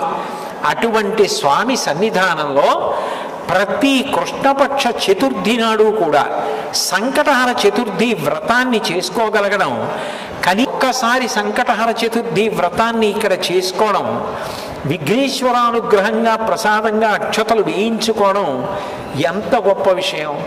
ఎంతో శాస్త్ర పండితులు, ఉద్దండులు, సుస్వరంతో మంత్రం చెప్పగలిగినటువంటి పరమ ప్రేమైకమూర్తులైనటువంటి వేద విద్వాంసులు ఉన్నారు. ఈ దేవస్థానం వృద్ధి చెందాలి, ఈ దేవస్థానంలో ప్రజలకి అందవలసినటువంటి వ్రతాలు, పూజలు అందించాలని తాపత్రయపడేటటువంటి దేవస్థాన పాలక మండలి అధ్యక్షుడు, కార్యనిర్వహణాధికారి ఉన్నారు. మరికి ఎంత ఆర్తి లేకపోతే ఎక్కడో కాకినాడలో ఉన్న నా దగ్గరికి వచ్చి, అయ్యా ఈ సంకటహర చతుర్థి వ్రతం యొక్క గొప్పతనం ఎందుకు వచ్చింది అన్నది ఒక్కసారి మీరు వచ్చి సభలో చెప్పాలి అని నన్ను తీసుకొచ్చారు అంటే, వాళ్ళకి ఇక్కడున్న వైభవాన్ని ప్రజలకు అందించి ప్రజలు ఇబ్బంది పడకుండా ఉండేటట్టు చూడాలని తాపత్రయపడుతున్నారో మనకు అర్థమవుతుంది. అట్లాగే ఈ ఊరికి అంతటికీ సర్పంచ్ గారు, ఆయన ప్రేమ, ఇంతమంది విద్వాంసులు ఉన్నారు, ప్రేమైకమూర్తులైన నిర్వాహకులు ఉన్నారు. స్వామి తనంత తానుగా వ్యక్తమైనటువంటి పరమ దయాళు. అటువంటి విఘ్నేశ్వర క్షేత్రంలో చక్కగా సంకటహర చతుర్థి వ్రతం అనేటటువంటిది జరుగుతూ ఉండడం, ఈ కథని చక్కగా చాలా సంక్షిప్తంగా ప్రచురణ చేసి ఈ శ్లోకం కూడా అందరూ చదువుకోవడానికి వీలుగా ప్రచురించి సంకటహర చతుర్థి వ్రతం చేసుకున్నప్పుడు ఆ కథని కూడా అందరికీ ఇవ్వడం మొదలు పెడితే అనతి కాలంలోనే అందరూ ఇళ్ల దగ్గర వినాయక చవితి చేసుకున్నప్పుడు కూడా సక్రమమైన కథ చదువుకోగలుగుతారు, శ్లోకాన్ని కూడా యథాతథంగా చదువుకోగలుగుతారు. నేను వారి సౌకర్యార్థం దేవస్థానానికి అందించడానికి ఆ ప్రతులు కూడా తీసుకురావడం జరిగింది. మీకు నేను ఇంకొక మాట కూడా చెప్తున్నాను. కలియుగంలో విఘ్నేశ్వరుడు పిలిస్తే పలికేటంత గొప్ప ఉపాసన చేసినటువంటి మహాపురుషులు పీఠానికి 68 పీఠాధిపతులైనటువంటి చంద్రశేఖరేంద్ర సరస్వతి మహాస్వామి గారు. ఆయనకి వినాయక స్వామి పిలిస్తే పలికేవాడు. ఆయన షేన్పెక్కం పక్క నుంచి నడిచి ముందుకు వెళ్ళిపోయారు. వెనక జయేంద్ర సరస్వతి స్వామి వారు ఆ రోజుల్లో ఏనుగు మీద వస్తున్నారు. ముందు పెద్ద స్వామి వారు నడుచుకుంటూ వెళ్ళిపోయారు, వెనక జయేంద్ర సరస్వతి వస్తున్నారు. షేన్పెక్కం దగ్గరికి వచ్చేటప్పటికీ ఆ ఏనుగు చాలా కోపంతో గిర్ర గిర్ర గిర్ర గిర్ర తిరగడం మొదలెట్టింది. చుట్టుపక్కల ఉన్న వాళ్ళందరూ పారిపోయారు. ఆయన ఒక్కరూ మాత్రం ధైర్యంగా అలాగే ఏనుగు మీద కూర్చున్నారు. ఆ ముందుకు పరిగెత్తుకుంటూ వెళ్ళి పెద్ద స్వామి వారికి చెప్పారు, ఇలా జరిగింది, ఎందుకు జరిగిందో తెలియదు, ఏనుగు గిరగిరా తిరుగుతోందని. ఏనుగు గిరగిరా తిరుగుతోంది అని చెప్తే వెంటనే ఆ పెద్ద స్వామి వారు చంద్రశేఖరేంద్ర సరస్వతి స్వామి వారు, ఓ క్షేత్రంలో స్వామిని దర్శించకుండా ముందుకు వచ్చాను, అందుకు ఏనుగు గిరగిరా తిరుగుతోంది, 101 కొబ్బరికాయలు కొట్టండి అన్నారు. 101 కొబ్బరికాయలు కొట్టారు. కొట్టగానే ఏనుగు నిలబడింది. జయేంద్ర సరస్వతి స్వామి వారు ప్రశాంతంగా ముందుకెళ్ళిపోయేవారు. పిలిస్తే పలికేవారు మహాస్వామి వారికి. మహాస్వామి వారు చేసినటువంటి అనుగ్రహ భాషణాల్లోంచి ఇవాళ నేను చేసిన ప్రసంగంలో 95% అదే. ఎందుకు అట్లా చెప్పాను అంటే, ఏ మహానుభావుడికి విఘ్నేశ్వరుడు పలికాడో ఆయన మాటల సంకలనంగా నేను మాట్లాడాను. అంత గొప్ప వినాయక స్వామి, అటువంటి స్వామి పిలిస్తే పలికే క్షేత్రం కాణిపాక క్షేత్రం. నిజంగా మనందరం కూడా ఆనందంతో పొంగిపోవాలి. యావత్ భారతదేశంలో ఇంత గొప్పగా వినాయకుడు పిలిచిన క్షేత్రం ఇంత అనతి కాలంలో వృద్ధిలోకి వచ్చింది. ఏడాదికి స్వామి పెరుగుతున్నారు. ఏడాదికి కనపడుతోందంటే ప్రతిరోజు పెరుగుతున్నారు. అటువంటి స్వామికి ఈ సంకటహర చతుర్థి వ్రతం కూడా బాగా విస్తృతంగా ప్రారంభమై అందరికీ అందుబాటులోకి వచ్చి అందరూ అభ్యున్నతిని పొంది ఎవ్వరూ సంకటముల యందు పడవలసిన అవసరం లేకుండా వినాయకుడి యొక్క అనుగ్రహము చేత అందరూ సంతోషంగా ఉండాలని, మహాస్వామి వారి ఆశీస్సులు అందరికీ అందాలని, అందరూ సంతోషంగా ఉండాలని నిజానికి నేను వేళకాని వేళలో ఈ ప్రవచనం చేశాను. యథార్థానికి సాయంకాలం 6:30కి నేను ప్రవచనం చేస్తా, ఉదయం వేళ చెయ్యను. ఎక్కడో ఏదో కళాశాలల్లో పిల్లల్ని వాళ్ళని ఉద్దేశించి. కానీ ఇవాళ నాకు ఉన్నటువంటి కొంచెం ఒత్తిడి దృష్ట్యా పొద్దున్న మాట్లాడడం జరిగింది. నేను ఉదయం వేళ మాట్లాడడానికి వచ్చినా మీరు ఇంతమంది ఇంత ప్రేమతో వచ్చి కూర్చున్నందుకు, అంత శ్రద్ధతో ఒక్కరి మాట వినపడకుండా విన్నందుకు మీ అందరికీ కూడా వినాయక స్వామి యొక్క పరిపూర్ణమైన అనుగ్రహం లభిస్తుందనడంలో నాకు ఏ విధమైన సందేహం లేదు.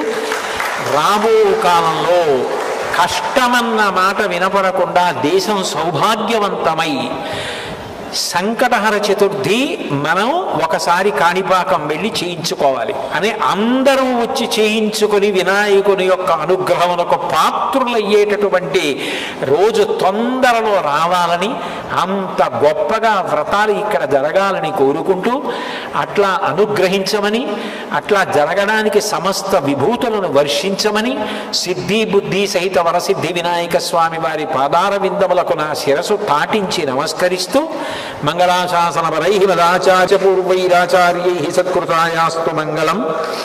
మంగళం కోసలేంద్రాయ మహనీయ గుణాత్మనే చక్రవర్తి తనూజాయ సర్వభౌమాయ మంగళం. ఉమాకాంతాయ కాంతాయ కామితార్థప్రదాయిని శ్రీగిరీశాయ దేవాయ మలినాథాయ మంగళం. సర్వం శ్రీ ఉమామహేశ్వర పరబ్రహ్మార్పణమస్తు. స్వస్తి.